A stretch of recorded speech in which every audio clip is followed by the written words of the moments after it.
Damani music.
How we doing, everybody? Thank you for tuning in with the BLB. We got an emergency section. Look, I know the guys is in the building.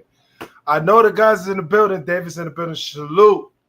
Mr. Dacus in the building. Salute. JP in the building. Feet wiped. I see y'all.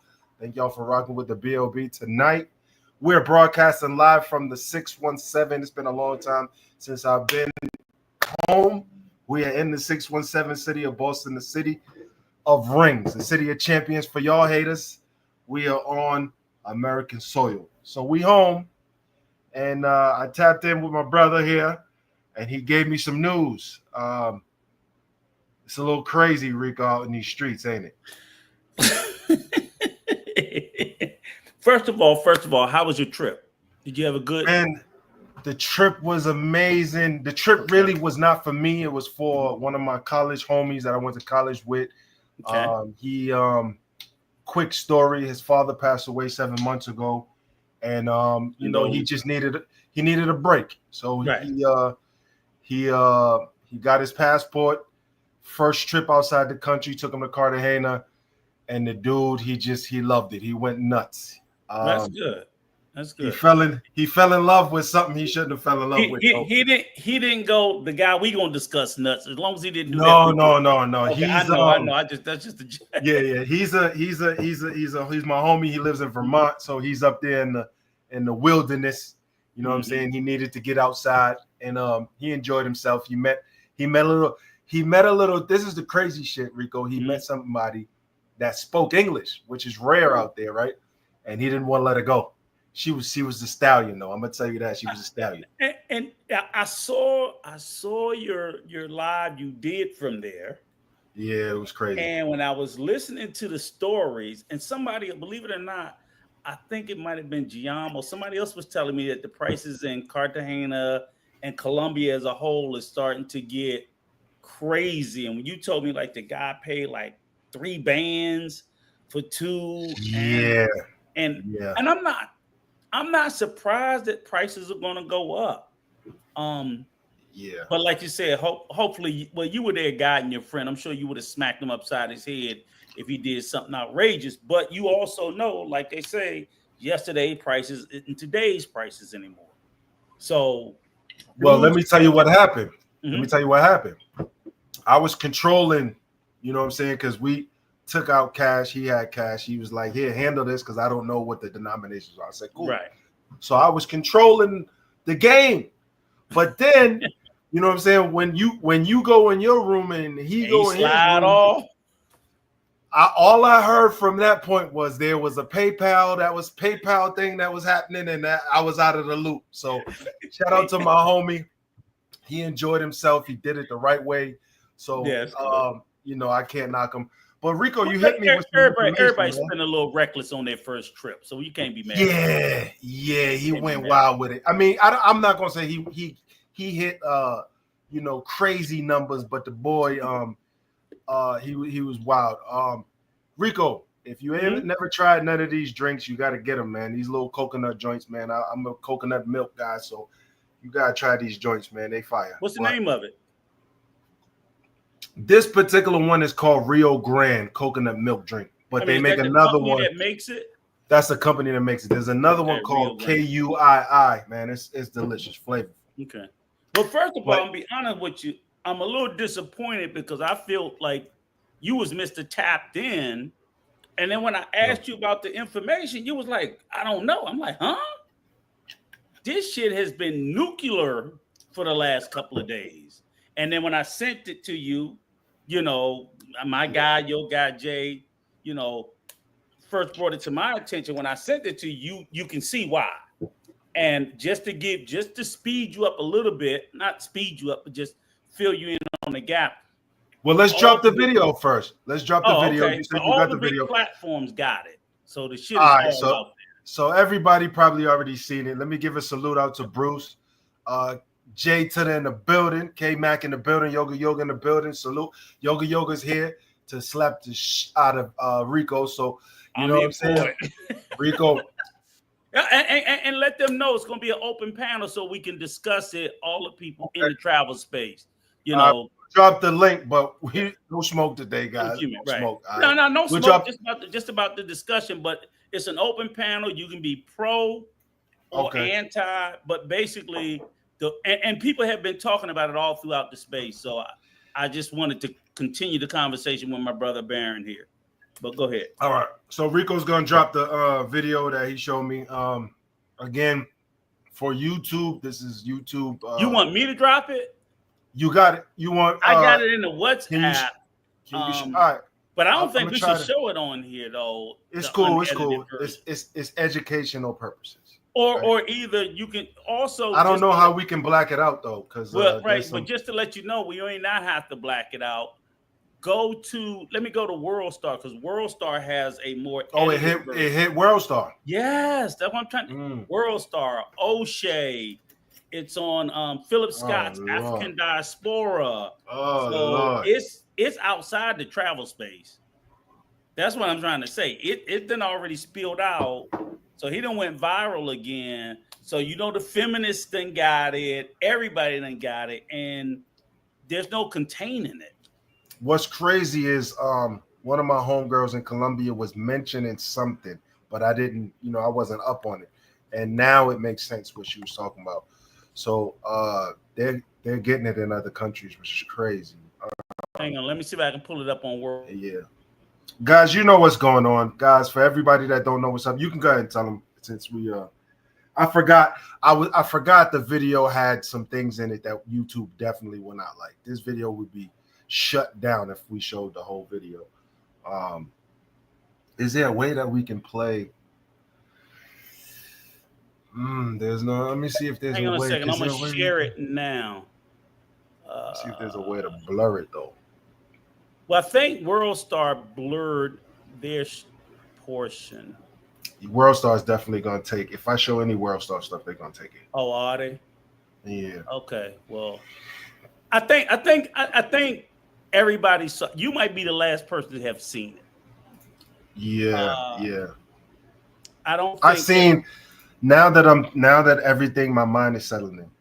In my group, they did show a portion of it. I did see a portion of it, but I didn't know.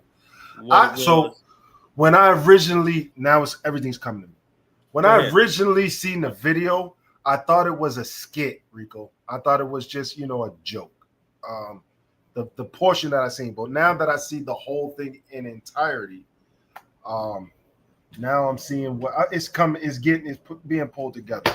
So I did see a portion of it. They showed a clip of it, and I just thought I brushed it off like whatever.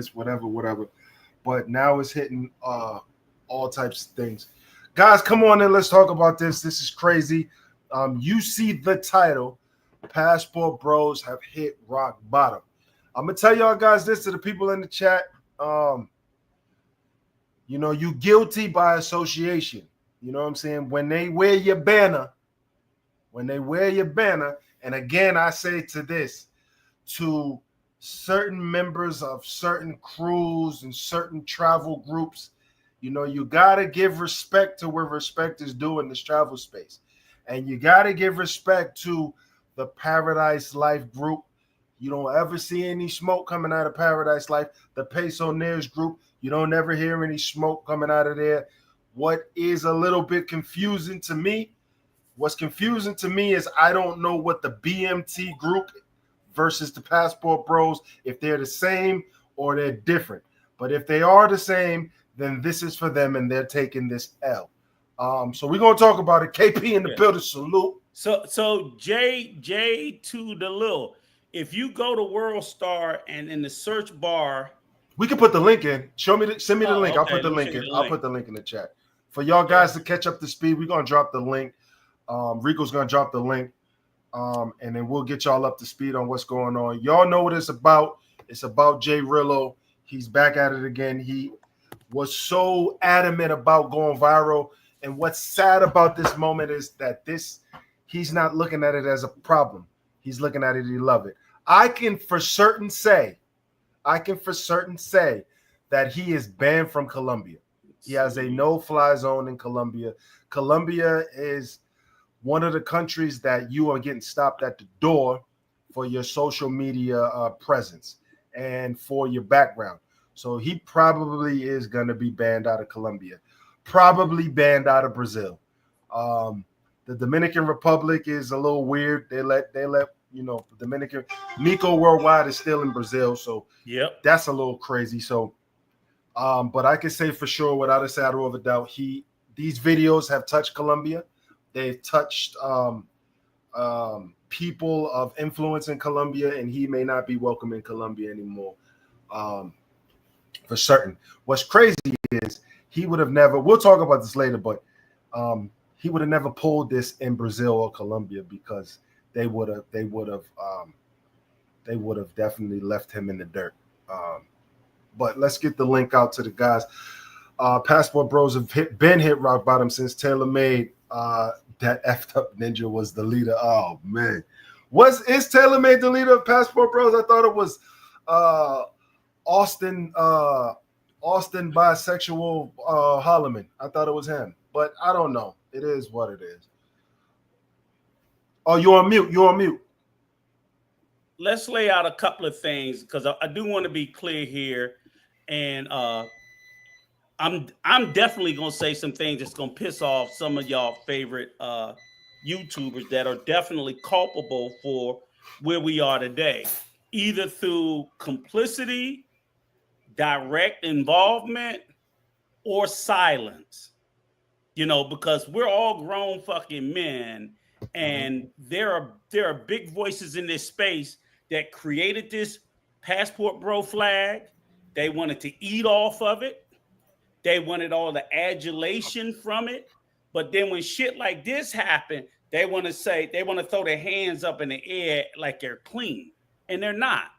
And until we start acting like adults and realizing that these guys are just as culpable for this behavior, then it's going to continue. And I don't think that this shit with Jay Rello is going to be the end. I don't even think this is going to be Jay Rello's last time. Jay Rello has literally, I want to say, almost put his hands on a woman in almost every country he's been in. Allegedly. I say he fucking did it. Fuck the allegedly. Tell a nigga to sue me. Tell him to sue me or throw the fucking hands. Fuck that shit. Because I know he's allegedly. You gotta stop. You gotta stop adding people to your list, bro. You got some things. I know my list is getting too long. You gotta. He goes to the top because he's got a history. But put it like this: it ain't alleged in the U.S. because in the U.S. he's on paper convicted of it. Okay. Well, I don't know. Rico told me that about a week or two ago, and I didn't know. I don't know a lot of things that's going on. No, it's paperwork on him in the U.S. Yeah, it's paperwork. It's not alleged, convicted, sentenced, time served, all that bullshit. And I don't agree. So we're gonna set that aside. And in particular, my issue is, this is information that people in the space have had for the better part of 4 or 5 years. All this people playing dumb, acting like they didn't know, is bullshit. They knew about what his charges was in the States. And the reason why I don't say allegedly is I'm basing this off of information that he's provided us. Just like this video, he gave to us. The one in the DR, he gave to us.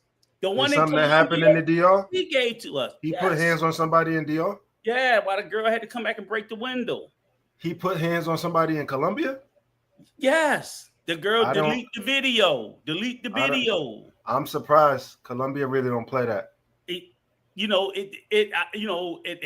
do what he did in Kenya, but he's always gotten into these physical altercations with these workers, usually over squabbling over payment.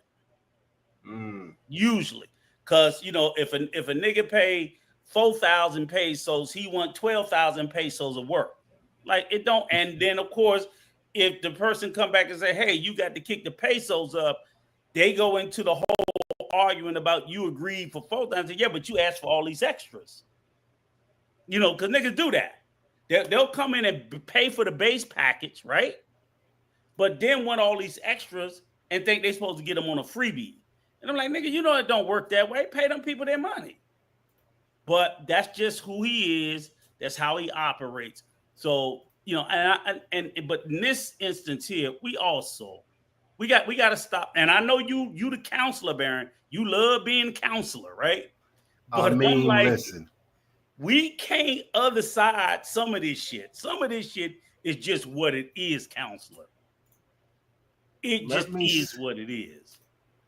So, and see, I got this thing here on World Star.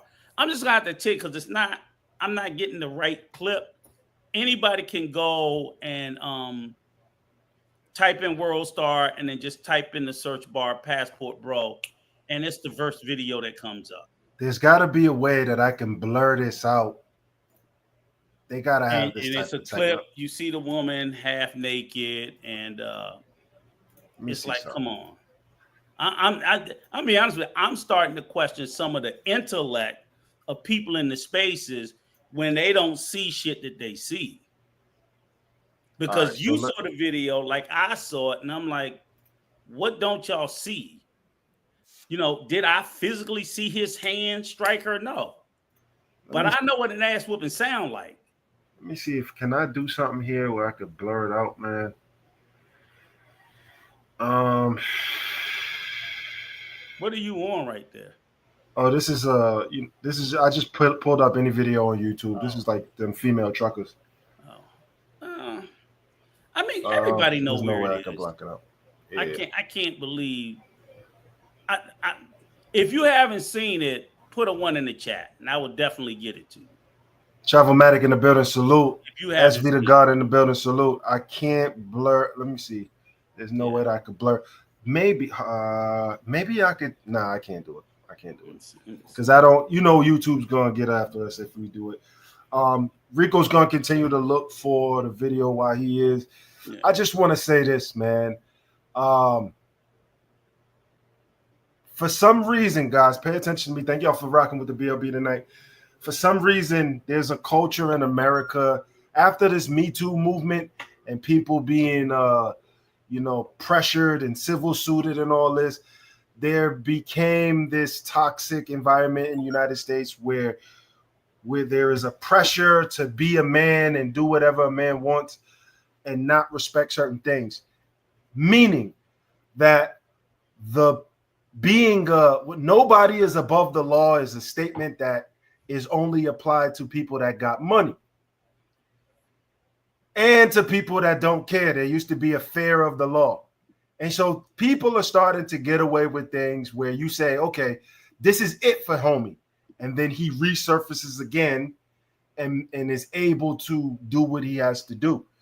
I think as a community of travelers that just want to travel, have fun, clap some cheeks if that's what you're doing, you don't want the smoke that comes with this incident when you're traveling overseas. I've been asked 12 million times, are you a passport bro? Sitting on a plane in my seat, going to where I'm going, the stewardess is like, oh, you must be a passport bro. And I say, yo, I'm not a passport bro. That's not we don't do that over here. And so this was on the heels of the Austin Powers situation, right? So now you got this going on. It's going viral. It's going to hit those feminist groups. And it's going to be, once they see us of color starting to travel, we're going to have stigma. They're already in Colombia right now, because I just got back. In Colombia, what they're saying, they're still talking about the guy who deleted the girl and put her in a suitcase. He was not black, but he was American. And they still have these conversations about, you Americans, I don't feel safe. Let's go on a date, talk to a girl, let's go on a date. She didn't want to do that because she didn't feel comfortable with an American. So where you shit sometimes do, what's the saying? What's the saying? What's that saying, Rico? Where you shit don't make me something. What you eat don't make me shit, right? Yeah. This is false because it's starting to happen, fellas. So you're seeing this happen. For all the people that follow his channel and supported his effortry. I mean, I first got wind of Homeboy when he was dealing with Kyla. I was talking to Yosoi Kyla, and Kyla was telling me offline, like, yo, this dude's nuts. And I said, well, it's a character. He came on my platform and he basically said it was just a character that he's playing. But this right here is not a character; it's a personality trait. But that great say, and I think sometimes we do ourselves a disservice in believing we are identifying behavior as a character, because a lot of these guys have very problematic and questionable behaviors. We say that about most of the less than the deplorables in this space. Oh, it's just the character, because you may have a certain set of values about yourself. We oftentimes assume people who have values that we be like, it's no way they could be that fucked up. No, the world is full of people like that. The world is full of people, like you said, you know it, whether it be from the Bean or the Natty. It's a lot of those motherfuckers out there. So if we take it out, and we like to think because these people are in this box on YouTube that they're performing. Some of them are. There are some people performing. I think that there are more people who are showing up as who they are, and they're not performing. So some of them just lean more into who they are to become this larger than life person, or it's a person that's lived inside them all their life. Some of these cats, now think about it. Most of these guys that travel, when they get to travel and go overseas to other countries, they reinvent themselves into somebody who they've always wanted to be. What makes it real is that was the person that was living inside them. So when he becomes this super abusive asshole, he always was. He always was. He couldn't do it here in the States because there were much more heavier consequences that he probably had to deal with. But then these guys will get in their mind, because you hearing in the language that when this shit happened, all I've heard, like I said, the first thing I heard over and over and over and over, well, Kenyan men do it. I'm like, what the hell that got to do with you? What does that have to do with you? The norms of abuse, just because I don't even know if that's true, but if it is, what is it about you that would make you say, I want to be as equally abusive to them as their locals? That makes no sense. So if I see a man jump out of the space and all of a sudden, because he's not in the US, where he's never in his life put his hands on nobody, but he does it like that, like in a split instant. He ain't been in the country a week and he over there beating bitches' asses. I'm like, he's a woman beater back home. He just can't beat nobody back home. He can't, but he wants to. You on mute, Baron. I just dropped the link for the video. Y'all see the link? It's right here for the video on World Star. I'm gonna drop the link for people to come in and talk about it. We need to hear your voices. Here's the issue. I'm gonna read the comments in a minute, in a couple seconds. But here's the issue, guys. Here's the issue. You see somebody doing wrong. Like, I get a lot of backlash because of things I say about certain people in the community. I get negative comments or negative things, oh, mind your business, don't pocket watch and all that, which is cool. Everybody has their entitled to their opinion. But the problem is, and I said this to somebody in private 2 days ago, I said, matter of fact, I said it in my group. I said, we need to start shaming these folks from doing these things. We need to go back to shaming these folks, putting them on blast, because this is stupid. What's stupid is you're going to put this on camera, even if it was fake, an official. If the video goes to the wrong official somewhere in some country, it's a problem. You're banned. And then they're looking upon us, right? Just because, and I'm going to give y'all a scenario for some of y'all people that don't understand. I'm going to give y'all a street scenario. If I come around a corner and shoot up a block, the next person that looks like me or looks similar to me, they might catch the repercussions of that.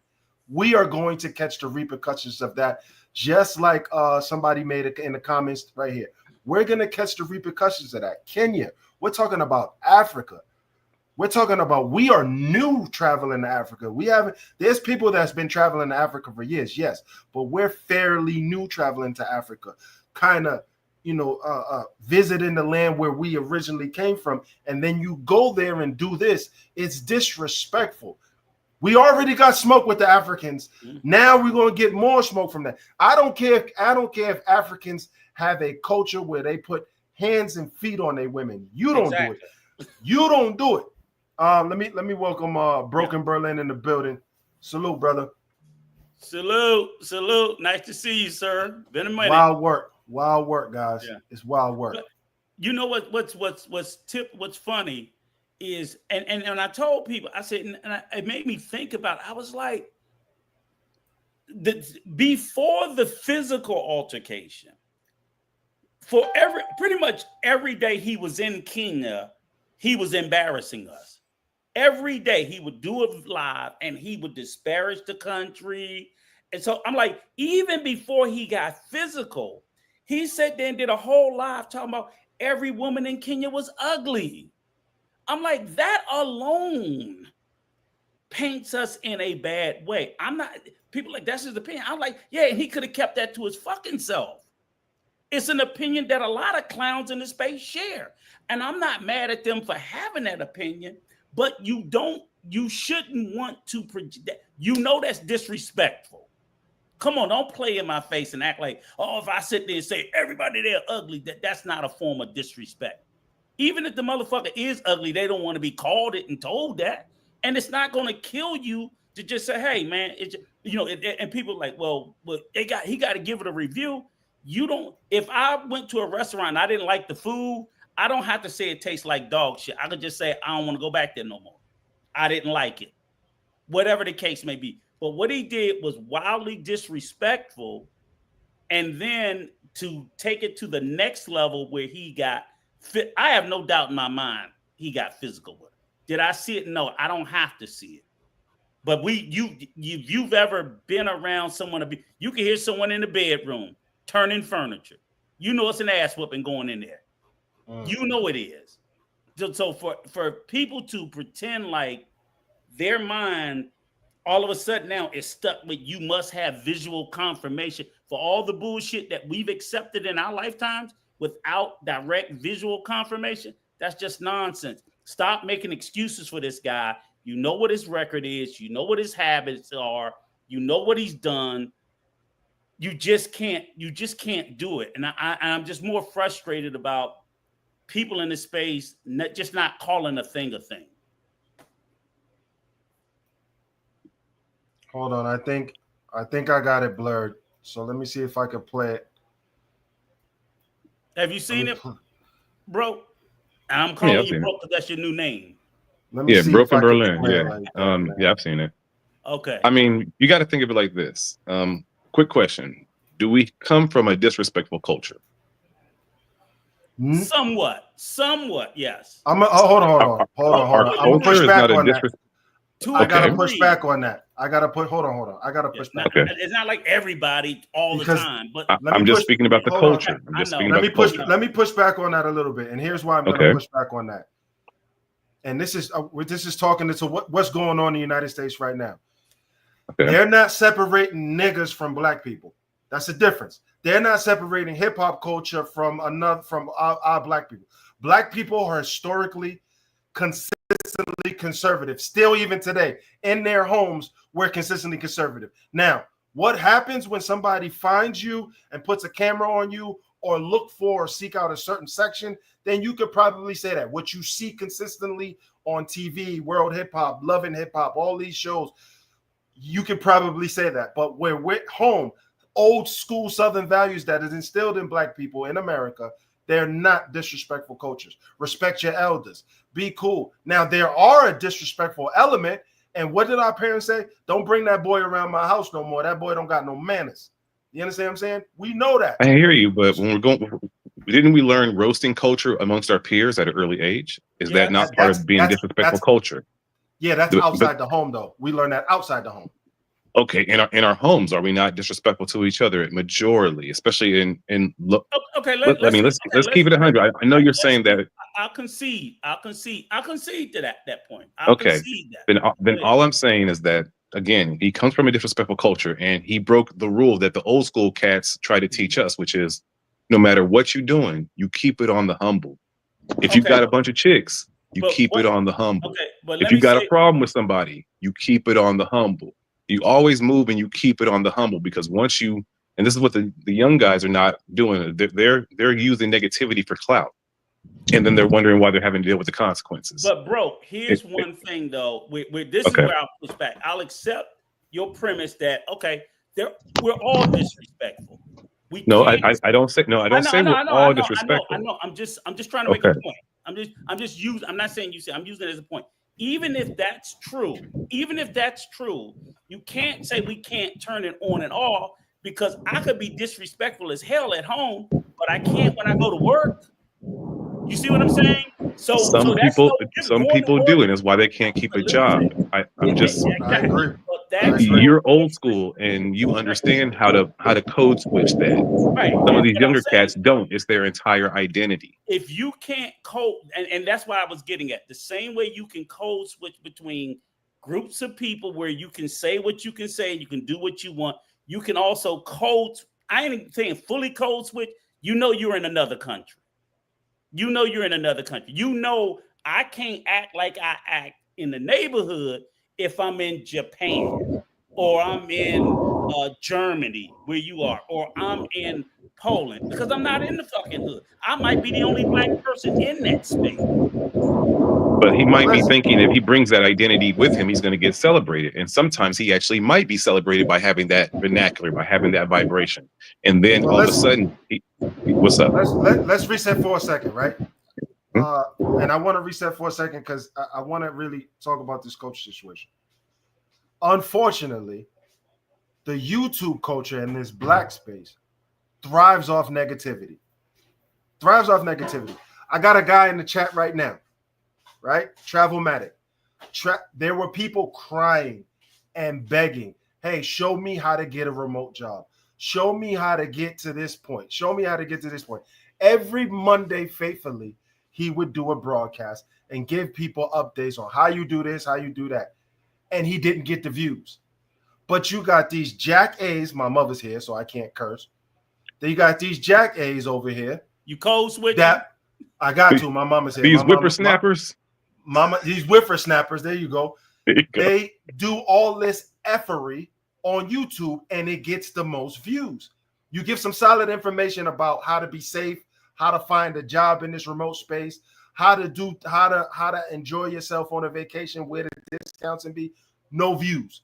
But you show chicas and you show effery, and it explodes. That is a problem in the black culture. Black culture, we always love the bad guys. We don't like the good guys, the good heroes. We want to see the mobsters, the gangsters, and all that stuff, right? But what's unique to me is this. The Passport Bros are running from Jay Rillo right now. No one's saying anything. Bloods and Crips have a culture where if you get out of pocket, you're getting dealt with. Remember the old school? If you get out of pocket of the rules and regulations of those organizations, you're going to have to deal with the big homies. Where's the big homies of the Passport Bros to say, bro, this ain't it? Where's Austin Holloman, the 24-year-old that grown men actually follow, suckers? Where is he to say, I invited this dude to Kenya, he embarrassed me, that ain't it? But y'all still follow these fools. I got 25 people on this live right now. They should be here getting this math, but they'd rather go for this dude Rillo, who's consistently shown you guys, number one, that he's a piece of ish, number one. Number two, he doesn't represent the whole of us, and we have to make this clear for all the people in all these countries. These elements do not represent black people. Black people are some prideful, good folks. We do, just like every race in the world, have an element in our culture that is bad. That is bad. I grew up in the streets. I can only imagine how I was to people when I was young, because I was really disrespectful and I really didn't care. But I had manners to me. I grew up with my mother and father. Maybe that's one of the problems, right? That's a huge, huge difference, because, again, you got code from your father about how to keep it on the humble. Again, I don't know where you're from, but if you had a father in the house, Boston. I'm from Boston. Okay, you're from Boston. Then he told you how important it was to keep it on the humble. He told you how important it was to. He probably told you about alchemy in some sort of way, where it's like the things you try to shine and get will sometimes bring you ill-gotten gains. I'm Your gonna tell you father is exactly probably what the he one. told me. He Okay, told me, he said this. You either listen to me or you're gonna listen to them white people. That's what he would always say. That's what he would say. My father's from the okay. South, high school education. He said, you either listen to me or you're gonna be in the white people's penitentiary and you're gonna have to listen to them. My father would drive me around. This is my right-handed guy. He would drive me around and he showed me people digging in the garbage. He said, if you don't get it together, that's gonna be you. My father would, in so many words, exactly what you're saying is what he told me. You know what I'm saying? Okay. And this Yeah, I seems do. like this guy don't have. He seems like he's a single mother of a kid. More than likely, yes. But let me ask you guys this though, Okay. because this is what I don't want us to get away from again. This is about what we all know is the shit that's happening. This is the one question that I'm really like, that's driving me crazy. How do we get to a space with a guy to get so egregious when everybody saw it and we saw it coming and we had multiple instances where he did this shit? I'm like, it's like you see the train coming down the track. Like, here come a fucking train. Oh, it's getting closer. Oh, it's getting real close. Oh, it's almost here. Oh, it's right. It's like, what the fuck was y'all waiting on? And when he gets to what Baron said about the big homie, right? And I'm gonna tell you, I was frustrated when I watched the video of a Philippine YouTuber who's pretty big, Sunshine Shoulders, right? And I was kind of upset because he did this whole video about black men apologizing for what Jay Rello did. Oh, don't apologize. It makes us look weak. And I'm like, what the fuck are you talking about? Nobody's asking black men to apologize to the Kenyans for what he did. I won't apologize to the Kenyans for what Jay Rello did because I didn't do it and I don't think it represents me. But what I will do, and I have been doing repeatedly, is I will denounce the motherfucker and I will call it out because he doesn't represent me. Then he cried about, well, do you do it when the white guy does it? Yes, I fucking do it when they do it too. So when it's Vitaly, that fucking Russian in the Philippines that was doing the shit that he's locked up, you should stay locked up for, you can denounce it. And the last thing I would ask anybody in the space is what you said, Baron. If you don't want to denounce it, right, bro, that's fine. If you want to say, well, I'm tired of talking about, I don't denounce, fine. That's perfectly okay. But why should you tell me to not denounce it? That's the part that let's get this clear. Let's get this clear. Into everybody on this panel. Like, what the fuck do you mean? Everybody on this panel, and I'm pretty sure a majority of people in the chat is denouncing his behavior. Right. There's no space for it. And we don't want to see it. But let's go to the root. When I say let's reset, I want to go to the root. Can I speak on that, Brown Liquor Baron? That's what I want to speak on, the psychology of these things, and bring out some other, unpack the whole situation as a whole, and let's talk about the culprits who are hiding behind Jay Rello now and hiding behind a badge of if they're trying to stand up. Let's point this out. First off, Jay Rello, this guy's convicted sexual essay, convicted home invader, and him and a friend did a home invasion back in Gary, Indiana, on an elderly woman that they came and cut her grass a couple of days before. So this is the level of it. And I told this a couple of years back when he first got out of prison and infiltrated and came into the groups and started traveling on the panels. I told everybody that then. I said, this guy, his friend, went and cut the grass of a senior citizen and came back and robbed the lady, and she trusted them and had them like they was gonna come and fix some other stuff in the house, and then they did the rape. Player, you cooking, but you glitching. Hold on. You might want to just come out and come back in because you're making a good point. But hold on. Am I still glitching now?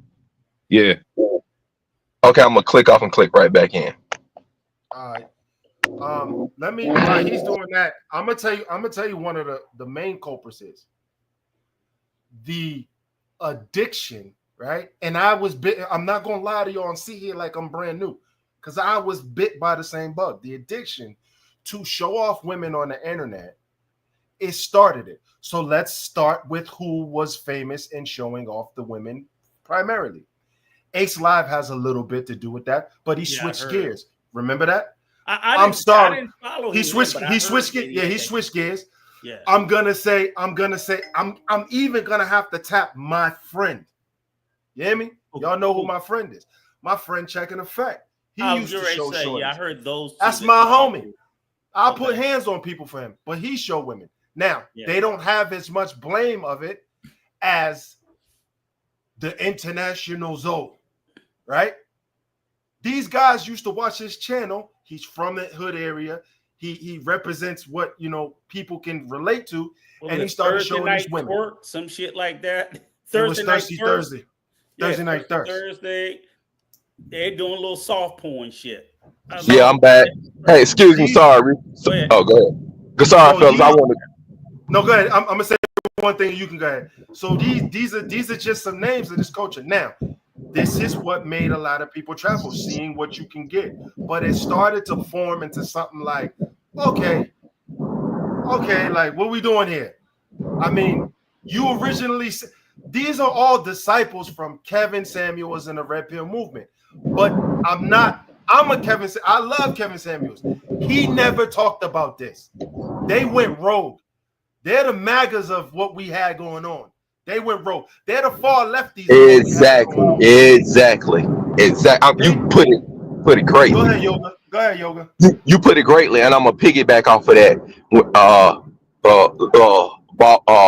International Barber World Hole, the Thursday night thirst, picking up hookers, showing guys that they brought back the Girls Gone Wild. They started that during COVID.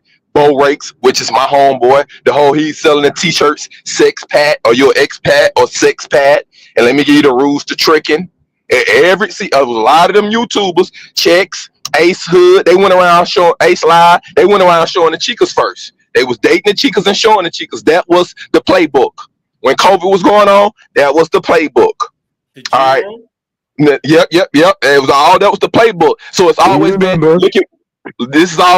look at what you can buy. Now let me get into the psychology. When I was telling y'all with the J Rello, that Gary Indiana guy. So he was already convicted and did whatever 10 plus years, 7 years in the pen for that home invasion and sexual assault with the other friend. Now let me show y'all who invited him over. The Austin Croston, and the Kid Greatness guy. Now let's look at what's going on. Both of those guys in their 20s ain't accomplished nothing. And during COVID, they was in high school, got out of high school and jumped. And when Kevin Samuels died, Croston Holloman started literally saying Kevin Samuels, same exact words. It's that bad. See, it's that bad. He started parroting Kevin Samuels, saying Kevin Samuels exact same words. That's what Austin did. Literally went live and started saying when Kevin Samuels died, he took the little thumbnail pics in the suit. But every day he came on with a hat. And I've been watching girls from Brazil and porn, and it's that bad. Now it comes to find out that his mother is a blonde hair weave type chick, and the whole modern women thing he mad about. No, I'm being serious. The whole modern women that he talking about he mad about is his mother. His mother alienated her from the father and all that. And she said on his live, "You're a broke A ninja. You got a Buick and you just graduated high school and got on that YouTube." And he turned around and said, "That's why my dad beat you the way he beat you." Yeah, everybody saw that. What? That was lying. Austin Holland, my mama did that. All right, cool. Now stop. I never. Yes, this is that? Yes, she called him that, said, "You get out of my house." Yeah, and he said, "I'm on my live." She said, "Well, go back to whatever country you want. You can get your Buick." Hold on. She said, "You can get your Buick LeSabre and whatever from high school and get out, get out of my house. I run this house." And he said, "That's when my daddy used to go upside your head and boom, boom, boom, and it got ugly." So people saw that live. Now let me show y'all. Now let me bring y'all to today's day to Kenya and what's going on. Austin Holloman got a real problem with his mama. It ain't with the modern women. All this YouTube he been talking about, that's him. We saw it. That's him. And his mama been emasculating him and all of that and chopping him off. And the house she did it on his YouTube because he left her house after high school, didn't do nothing in life, but then did this YouTube thing and going over the world. And then he was a millionaire. He was a millionaire from. Oh no, those was lies. Those was lies. So he came right out of high school. So, 6 figures. Y'all, hold on, don't interrupt, fellas. Hold on. I'm making a point, fellas. I'm making a quick point. Because I'm making a serious point today. I'm talking about psychology. And I'm tying this in. This ain't no loose cannonball stuff. Listen. So with his mother emasculate him like that in public and call him a B-ass N-word. So we know what goes on behind closed doors and how he grew up. And how he grew up saying he was watching porn all the time. Now we see since 6 years old who his mother was. We saw that the last year. Now let's go into he hated his mom, and I'm gonna show you why he linked up with Jay Rello. We've been exposed Jay Rello of the home invasion, of the rape of the elderly lady and the sexual assault. This guy, through all that, he went on the live, and some of the African YouTubers, they got it now showing it. Austin Holloman invited this guy over, knowing what he been doing and all of that. Said, yeah, come on over and we're going to challenge you to do this, and the women and the girls, and and going out and buying the working girls and P4P, and we're going to see who looked the best. And Austin Holloman did that because he knows that the Jay Rello guy is a convicted rapist and beating up women. He already knows that, and he has a hate for that. And you can see that on Jay Rello's, the travel stuff, the crash out content. He going to get at women. Any women deny him anything, you this, you down in the dirt, you ugly.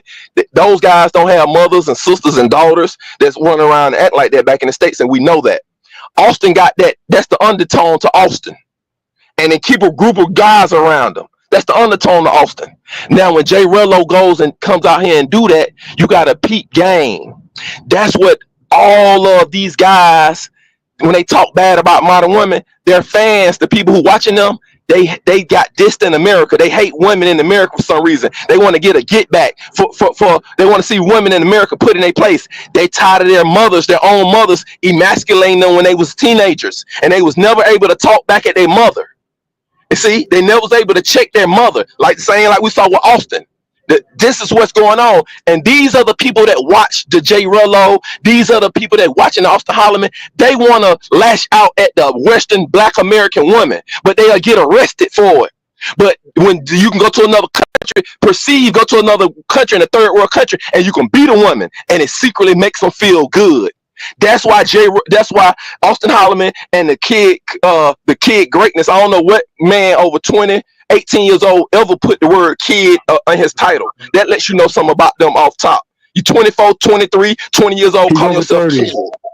You're over 30 calling yourself kid. That's right there. That's on that Miko type stuff. But this is what's going on. And the guys that's watching it and supporting and donating to them, they want to see black women, the black hood rats, the bunny wearing chicks. They want to see them get beat up. They want to see them get slapped down, because that's how a group of men in America, they want to be able to check the black ghetto hood rats like that. They want to be able to go and slap them down and knock them out in the street, like in a third world country, but you can't in the USA.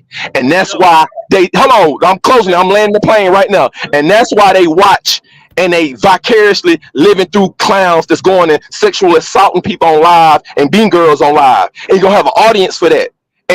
And so all of them are guilty on both sides. And I want to show y'all that psychology. That's why Austin Holloman brought them out. Austin Holloman wanted to do what he did to that Kenyan girl. Austin Holloman wanted to do that to his mother. He even said, that's when my dad beat you down like that. You see? And that's how this Jay Rello got out there. And that's why Austin Holloman running now on an apology tour. And Sunshine's shoulders, that was towards Austin Holloman. And we all see that. We all see Austin running real quick and what's going on.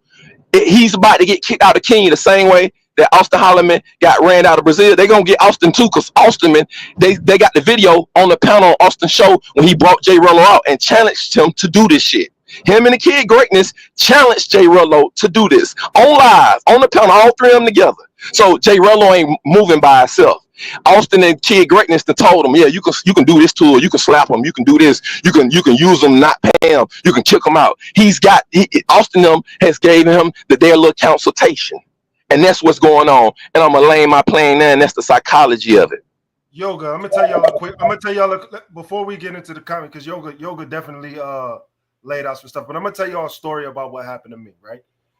I was 19 years old, and we had a group of friends that used to party every weekend together, drink, smoke, do everything we doing, And I got this job working for Timberland that just opened in Cambridge, Massachusetts. So I got the job, and one of the friends in that circle was the manager. So me and another dude, we was working there for 5-6 months. We decided to steal some Timberland boots. So here's what we did. We took the shoes out the box from the back, put them in the trash bags that we would take outside. And we said after we get off work, we're going to circle back, get in the dumpster and go get it. So for some reason, the dude I knew, he ended up checking the bag. He's like, this bag's too heavy. And he was like, open it. So I opened the bag. He found the shoes. He reported me. I had to go to court and all that. I had a continuance without a finding, right? So I didn't get in trouble for 6 months. They threw the case out. I forever was mad at that dude for doing that. But just because we cool and we friends, and this is the problem that black people got, just because we cool and friends, you ain't gonna mess up what I got. Get in order. Look, you ain't gonna take me down with the stuff you got going on.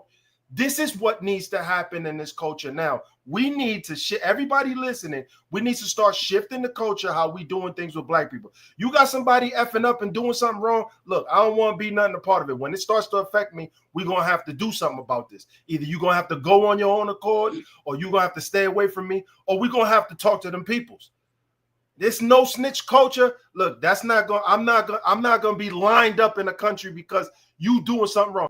If I go to Kenya, hold on, him beating a woman on camera and treat her like that over there in Kenya, and us turning him in. That's not snitching. That's not snitching.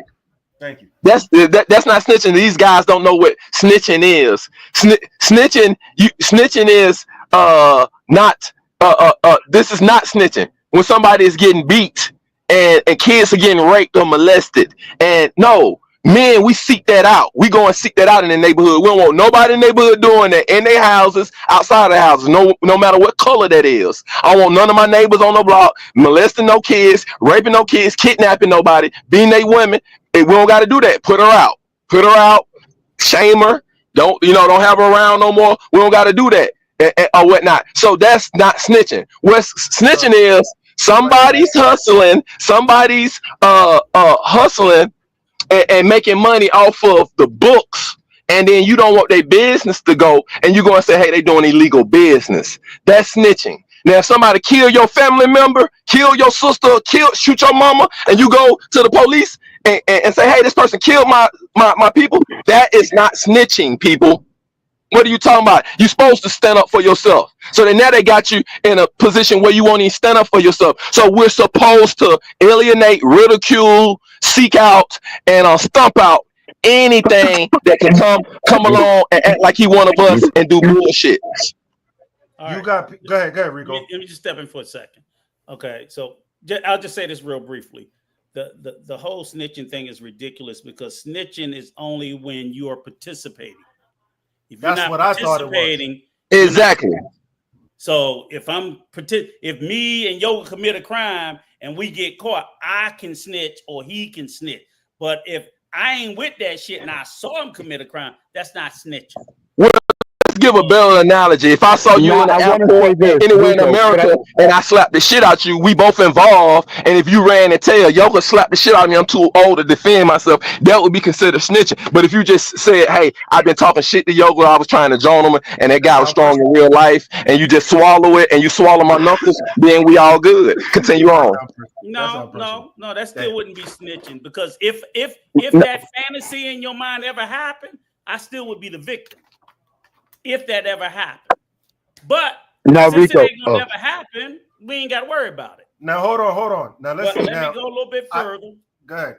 Because he can I ask? Oh, my fault. No, go ahead. He just wanted to muscle that bullshit. Go ahead, backpack. No, go ahead, backpack. I wanted to ask Rico this because I hate to sound like I'm in defense of Austin Holloman, right? But he did mention that, he would take corrective action, snitch, or even beat up Jay Rello if it came down to it. So, does that exonerate Austin? No, because he denounced Jay Rello. And I'm gonna tell you why.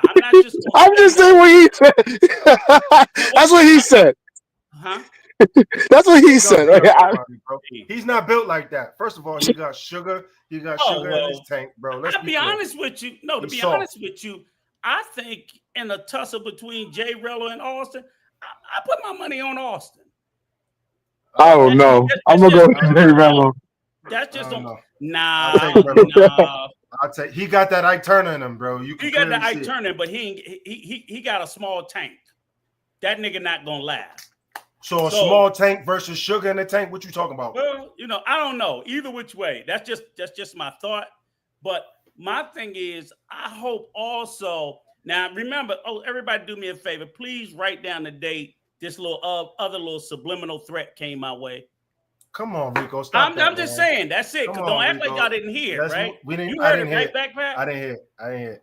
Oh yeah. Yoga, right? Let's move forward. Yeah, the little subliminal shit, right? Yeah. Let's move forward. All right. Forward. I'll be like real clear. Pick which one you want. That's it. You forward, can pick it off the man. shelf. Nah, so forward. Let's get back to because everybody know Yoga love to come up with this little bullshit. Come on, Rico. Let's go. But no, let's get back to the conversation. The conversation I was saying is not only should, and the reason why I say Austin shouldn't get a pass is because he brought him. You know what I'm saying? What happened never would have happened if he didn't invite him. And he didn't just invite him. You heard it, Backpack. He damn near talked the boy into coming. Yeah, he convinced him. He didn't even want to come to Africa. He didn't want to come to Africa. He's fucking, he don't like black people. He's a colorist, blah, blah, blah, blah.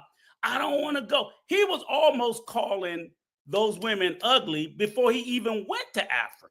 And he was doing that based off of a preconceived notion that was put in his head because let's be clear, right? Backpack, you might have been to Africa. A lot of passport bros shit on Africa, especially those that haven't been, right? Yeah, I hear that a lot. Niggas, if you question 100 passport bros and 90 of them never been, that 90 will say, I'm gonna go to Africa. And they would just say a bunch of disparaging shit about it and never even been. So he was in that camp. He was in that camp of ignorance. He's never been. He's talking shit about Africa. And then when he got there and he saw what he saw, it fed to what they say, like a self-fulfilling prophecy. If you believe something's going to be, you make it in your mind be. So when you're in that reality, you make that your reality. So that's basically what he did. They're all ugly because I thought they were going to be ugly. So they're ugly now, too. Go ahead. Because I wanted to get on that aspect of it because I found it very disingenuous when Austin Holloman pointed out that like black men have self-hatred because of their disinterest in African women when he was the one who pretty much came up off of shitting on black American women. Mm-hmm. Talking about self-hatred, right? But you hated your own woman. That's what got you popular in the first place. But so now you want to cast aspersions on brothers who don't find African women attractive, calling them having self-hatred in their heart or whatever the case is, when you had it amongst your very own people. That shit made absolutely no sense to me. And I can't believe no one called out that hypocrisy from him when he said that shit. That shit blows my fucking mind. Because remember, if you go back in Austin's history, he was trying to do IRLs in Dallases and was getting curved by young sisters in Dallas at the mall and shit. So a lot of his self-hatred came out. But what I also didn't want to get lost before he ran off, I was going to see if he had the courage enough to do it. Now, I'm just saying, I'm not going to throw an insult. I'm saying because I know a lot of niggas in this space have favorites. Like you called out International Hoe, right? I will also say who needs to be blamed. And Backpack, you can tell me if I'm right or wrong. I would say bacon, mayo, tomatoes, fuck ass. Who's that? I don't. BMT. I also think he is wholly responsible too because he is quote unquote the owner of the fucking trademark, the leader of the movement, and so on and so forth. And I told him years ago, I'm like, you claim you have this movement. You claim he was just talking that shit the other night.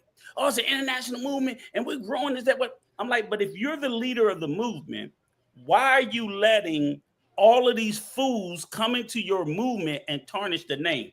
Phil Knight, hear me out. Phil Knight is the owner and creator of Nike. That's the guy that made Nike.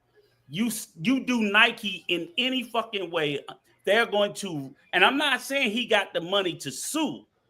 But I was like, you niggas don't even denounce. So every time somebody do some fucked up shit and everybody labels it a passport, bro, you don't come out and go, I, as the leader of the passport, bro, I call that bullshit out. We don't stand for. I mean, it's been so many things that happen. I said, all you got to do is stand up, be a man, and call it out. It's your fucking gang. It's your gang. You the gang fucking leader, like you said, and you let niggas do shit, what they call it, false flagging. You let them false flag in your name, and you don't say nothing. Because why? You liked it because it was making the movement bigger. Now that the shit's out of control, now you want to go, oh, they're not a passport, bro. It's too late to say anything now. It's too late. You speaking up now, but it's too fucking late. You let the fucking horse out the barn. Rico, you gotta call it out in the beginning. Rico, this is how I'd like to segment this situation. I'd like us to discuss the problem. I'd like us to discuss, the solution, and I'd like us to also call out who is culpable for this. But at the same time, guys, I want to say this. And Broke, I want your opinion on this. You were talking earlier about culture, right? Yes. And I want you didn't get a chance to finish, but I want you to finish on that because I want to add to that as far as the culture, because I think, for me personally, I think the world is misunderstanding Black people versus the culture that they're seeing and consuming, right? So go ahead and expand on what you was trying to say, and then we can talk about that, because we got to get into this deep, because I think this issue with Jay Rillo is something that actually transcends this passport bro travel movement. This is a problem that we have in a number of countries where we are located, right? And so we need to talk about it. But go ahead, brother. I want to hear you out. All right, just give me 5 seconds. All right.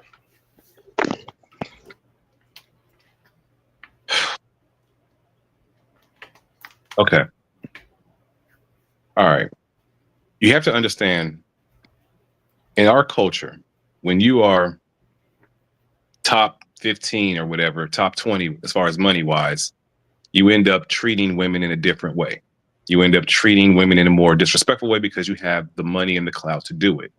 And a lot of us who grew up in this culture never had the opportunity to tap into that vibration because we never made that type of money. And there's some section of people who got their passport and realized that when they go to other countries, all of a sudden, now financially, they can play that role. I think you spoke about that earlier a bit, but it's like you take your dollar, the fact that you got $8,000 to trick off. Now, all of a sudden, in this new culture, you're in the top, and how he treats women, or how he treats men, or how he looks at the people in that culture. Now he has a different bravado. He has I'm better than you, and that's money that's demonic, but that's what they're experiencing. They're coming to this new country and they get to finally be like this because they couldn't do this back at home. They couldn't afford it. They couldn't afford to act like this back at home. Not because they would get checked. They just didn't have the money to do it. They couldn't. It wouldn't translate. They couldn't go to a club in America and make it rain 100,000 because they didn't have that kind of money. But maybe if they go to Vietnam, now they do. Now that they get around African culture, now they do. So in our culture, sometimes we've never had a chance to experience that. And some young people, or even older people, when they go overseas, they now get the time to, it's a very dark thing, though. It's that you start to look at your own, when he was doing, these Kenyan women are ugly. Okay, compared to who? Who are you comparing them to? Are you comparing them to American women? Are you? That's not right. You're coming over here to this place and you're degrading this group of women. And you would never do.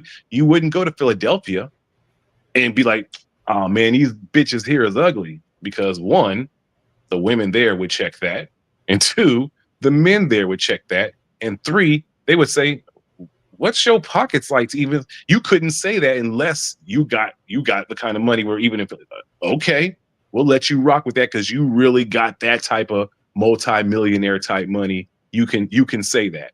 Anyone else, they would get checked and probably stomped out. Him bringing that sort of mentality to where he came is part of the culture that some of us never get to join in on. but it is something that we see at an early age, and we even sometimes admire it. Like, man, what was it called? That shut the fuck up money. Boy, we all we all kind of wish we had that, and like, and I wish I had enough money. I wish I had a stack of money to this chick's getting on my nerve. I wish I really could actually throw this at her to tell her to shut up, and she would shut up. We ain't that, you know what I mean? That shit. That's how real money. Not me though. Used to. I gotta give a little pushback, bro. What you saying? Because Jay Runlow, she told him no, 15 seconds, and that's when he crashed out. Hold on, you get what I'm saying? He didn't do it trying to floss. She told him, no, you ain't giving me enough money to be filming and taping me. He didn't have enough money to do it. I really can't. Hold on, Yoga. He's landing the plane. He's landing the plane. Let him land. Okay. So again, I'm not saying he's.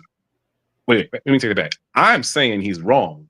I'm just connecting the dots of maybe why he did this thing. It's the one thing, if you say, I'll give you $250 million, will you now be faithful to your woman? And most people, no. Well, then that's your morality.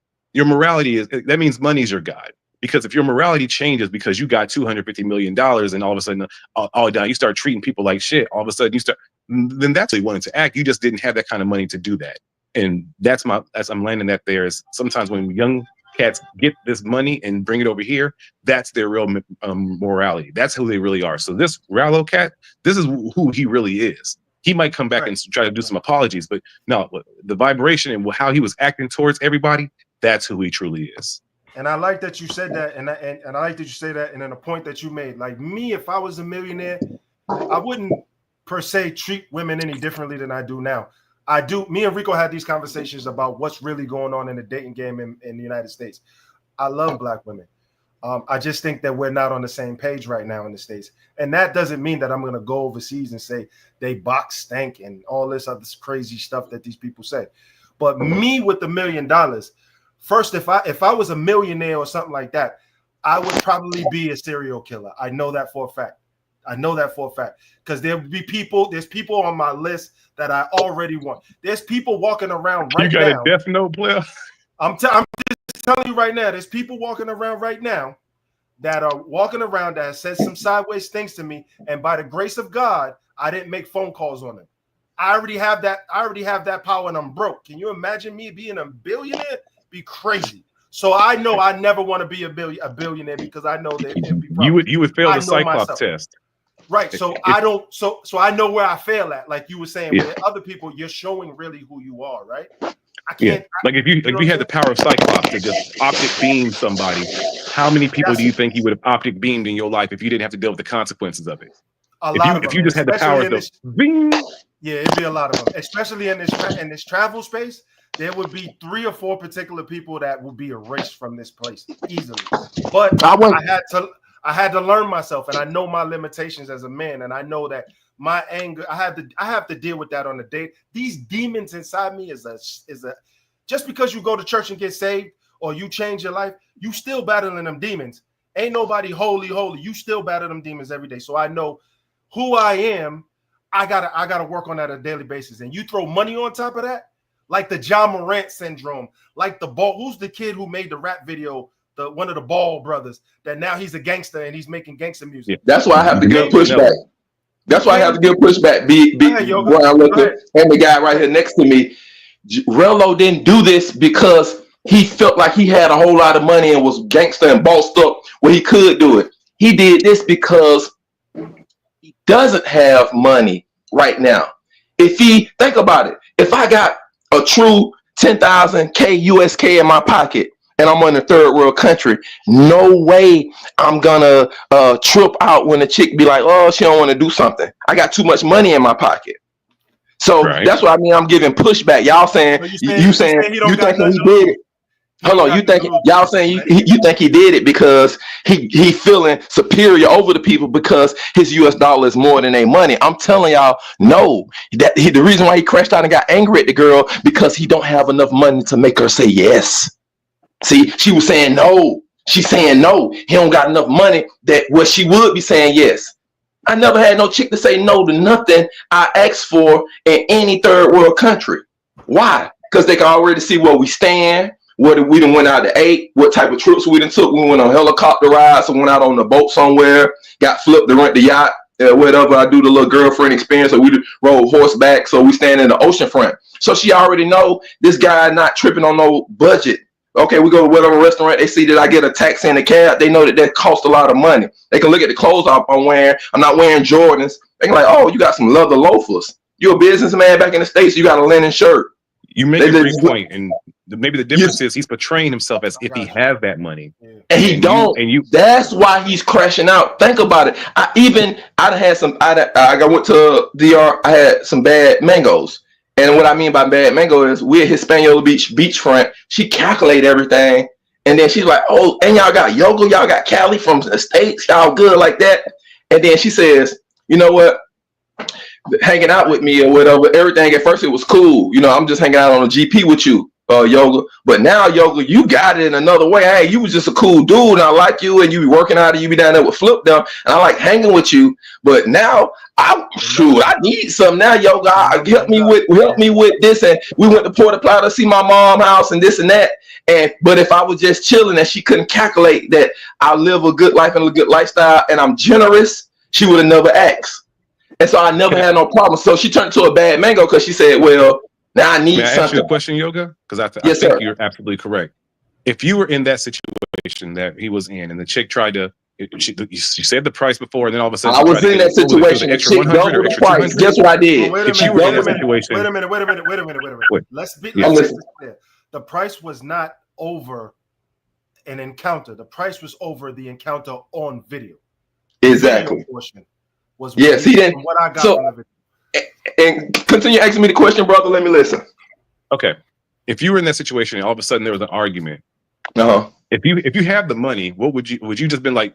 Look, take it, problem solved. I've been in the situation before, or would you try to argue with the woman back and forth about it? I've been in a situation before, and I got good counseling before for Bo Rakes and other people if that ever happens. They said, hey, whatever you negotiate with her, put it on the WhatsApp. So if she did call the police and it got crazy, start breaking up your place, your villa, then you got that on the WhatsApp. And so you can give it to her in front of the police. Then they said, hey, I already did it. I already have an extra $100 bill that I keep in my shoes up under the sole. I'll always keep that with me. And it's not about just giving it to her when she doubled the price. What I had to do was you have to get a little acting. You got to bring a little Denzel, a little Eddie Murphy. You got to act a little bit.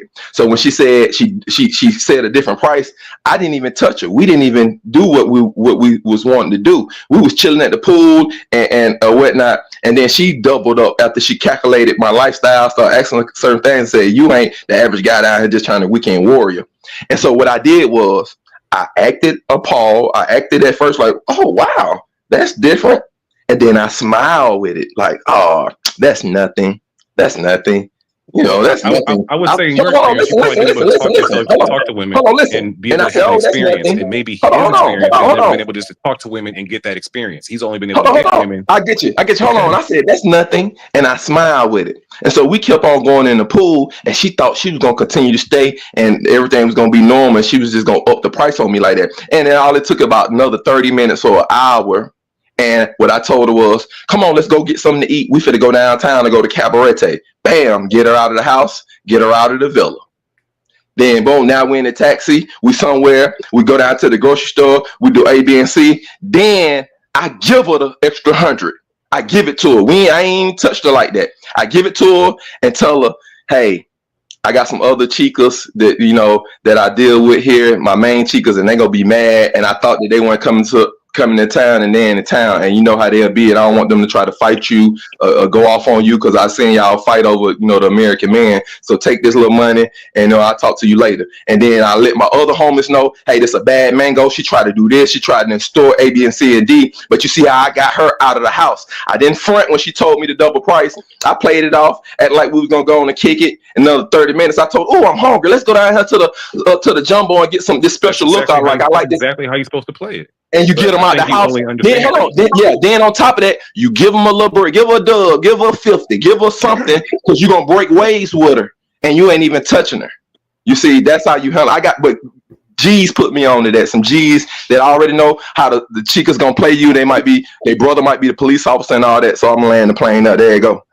All right, so let me piggyback off what Broke said about the culture, and we got to sometimes I want to try to get to the root and have a discussion on the root so we can understand the elements that are around here and being able to disassociate quickly. Okay, that's not us. So if something happened, because like we said at the top of this broadcast, ladies and gentlemen, this problem right now will affect us. Will affect you traveling. It will affect you. Maybe you won't get stopped at the border, but it will affect you when you're on the WhatsApp or on them apps talking to these chicas. They be like, hold on, you black brothers, I'm a little bit of, you know how many times, man, I be in these streets, I move low key, right? You know how many times women have said, are you a passport bro? Or how many times they said, I'm afraid, can I bring a friend? Can I bring my brother, my uncle? Because I'm afraid because I hear things about Black Americans. In 2018, 16, in 2018 or 17, I was traveling in the Dominican Republic. It was 2019. We had the YouTube. No, I'm sorry. I'm lying. It was 2020 when the pandemic hit and the plane started flying and we all went out. It was me, Roller Tape, Drees, Check, Prestige. It was a whole bunch of us in Santo Domingo. When I was there on that trip, a girl told me straight to my face, she was like, I don't really deal with Black Americans because you guys have this stigma behind you. You do A, B, C. You guys are abusive, disrespectful, and all this. This is what she said to me. And I said, well, where do you get that from? No, I get it from the news. Has it ever happened to you? No, I get it from the news. So these type of things, fellas, whether you agree or disagree, this will affect us when you are dealing in them streets with these women. There are even mangos that will not take your money. You hear me? I heard that in Brazil. They don't want to see, some women in Brazil won't even deal with black men. Some women here in the States have it on their back page, or what's the other profile? There's a new one, by the way. If y'all need that, I can hook you up. They won't, their page, and they black as hell. I'm talking about Aunt your mama black. No niggas. So you see what we're saying, what I'm trying to say is this will affect us. We need to all band together and stamp this out. Everybody travel, live life, clap some cheeks, enjoy your moment over there, your 2-3 days or whatever you got going over there. But this behavior cannot be tolerated by us. And I don't hear the big boys saying nothing. Austin Powers is late to the game. Austin Powers should have been the first one when that video dropped to say, no mas, bro. I can't deal with you. No, he invited J. Rollo, him and the Kid Greatness, Austin Holloman. They hyped them up to do that. They hyped them up to do that. He's guilty too. He's guilty. He's an accessory to the essay. The Passport Bro movement as well. Listen, the Passport Bro movement. Anybody that's a Passport Bro, because Jay Rillo made it clear he's a Passport Bro. If this ain't what y'all about, y'all got to come out and say some things because this is awful right now. This is terrible. All right, back. Jump in. Well, and just real quickly, for the men who are traveling in those places too, they got to deal with the men who are drunk there. So now all of a sudden, when you sitting there in that area, when the other men around you are drinking, they might end up having an animosity towards you, thinking that, oh, look at it, because so we have to stamp this out for the safety of the men who start to travel there eventually. We're gonna circle back to that, bro, because there's something that I heard when I was same situation, but we'll circle back to that because I want to go deeper on that. Well, two things. First things first, Jay Rello, to be fair, he's always kind of disassociated himself as a Passport Bro. You know what I mean? It's only like headlines for like whoever acts a fool overseas that happens to have a U.S. passport. They'll cast him as a Passport Bro whenever you act a fool. Jay Rello ever so happens to shoot that bill, but he's always said that he's not a Passport Bro. In all fairness, but I do want to piggyback off of what you said. It's actually more serious than what you're bringing up. People often overlook the fact that the negative actions that go on overseas do affect how we travel. Countries change their laws because of stuff that we do. You know what I mean? Like, let's just say, for example, Johnny Somali. You can no longer live stream in Japan, in Tokyo, right? Because of what Johnny Somali did out there. Medellin, because the mayor is supposedly going crazy, right? As far as strictening up the tolerance zones, parquilletas, this, that, and the third. We all know that's happened, but that took place because there was a man, right, who was fiending, took two underage girls back to his hotel when they told him not to. The mayor got whiff of that, and he said, "You know what? Things have to change." So I just say that to say this: yes, when we go overseas and do some shit that Jay Rello just did, countries do readjust. They do. And that sucks for us as travel content creators because that makes our job harder, but even you as a traveler, because even finding something as simple as a guest-friendly hotel in Medellin is like finding a needle in a haystack. It's a lot harder now than what it was in 2021. It's damn near impossible. But Hey, that's because Backpack. Can I talk ask to you me. a question? I want to ask you one question before we pass it to Ben, but I want to ask you this question. When you said about Jay Rello saying he's not a passport bro, and I get it. That's the defense everybody used. But what I struggle with, and I would even struggle with asking you, how are these guys, not how are they, but can they legitimately claim not to be something when all they are in passport bro spaces, passport bro content, passport, it's like my mind is if it walks like a duck, talks like a duck, it's a fucking duck. So no, it's fair because hold on, guys. I gotta say something real quick. Keep your thought. Guys, we got 60 people on this live. Y'all know me. Whoever been rocking with me from the beginning, y'all know me. I love reading all the comments. I cannot, bro. There's so many comments. So I'm not asking for nothing, but y'all gonna have to either super chat it because I hit the like button. Hit the likes. If y'all really want y'all comment, Red, super chat that joint because I can't get to all these comments. I don't need the bread, bro. But if y'all want y'all comments, Red, I can't get to them, and they talking some good stuff in the chat. Yeah, that's all I'm saying. But I just want to say this is that you guys can't, you can't sit there and say I'm not a passport bro if that's the only place you're playing at, if that's the only things you're doing, if that's the only audience you're cultivating. So I really don't think, I think he just said it and then I'm the #1 travel YouTuber. I'm like, what the fuck is that? You know what I'm saying? It's Backpack is playing with words. If you're still in this space and doing this, is it playing with words? Yes or no, Backpack? That's for you, Backpack. You were cutting in and out. My fault. Maybe it's the service on my end. So yeah, I'm saying, are they serious? Are they serious about not being? Because I think that if I say I don't want to be a passport bro, I completely leave the space. Go over to the cooking space, or it's too many other spaces to be for me to stay here and say I don't want to have anything to do with it. So no, I agree with you. I agree with you. I agree with you. And because I don't know if you remember, right? It was sometime during this time last year, there was supposed to be a passport bro show. And I couldn't help but everyone that they had interviewed on that show claimed that they weren't passport bros. But when the opportunity came to be on TV on a passport bro network, everybody wanted to take the fucking opportunity to explain why they're the best passport bro for the show. That's just funny to me. I don't forget. I never forget shit. Yeah. So I remember that. I remember the videos. Exactly. And Jay Rello was part of it. Even they had some Chinese nigga that was on the fucking on the set too. I'm like, what the hell? Like, didn't they have Red? They had Redbeard on there too, right? I think he was fighting to get his ass on there. Oh my god! Oh my god! You're talking about the dude that dates teenagers over in Medellin? Oh, okay, him. Yeah.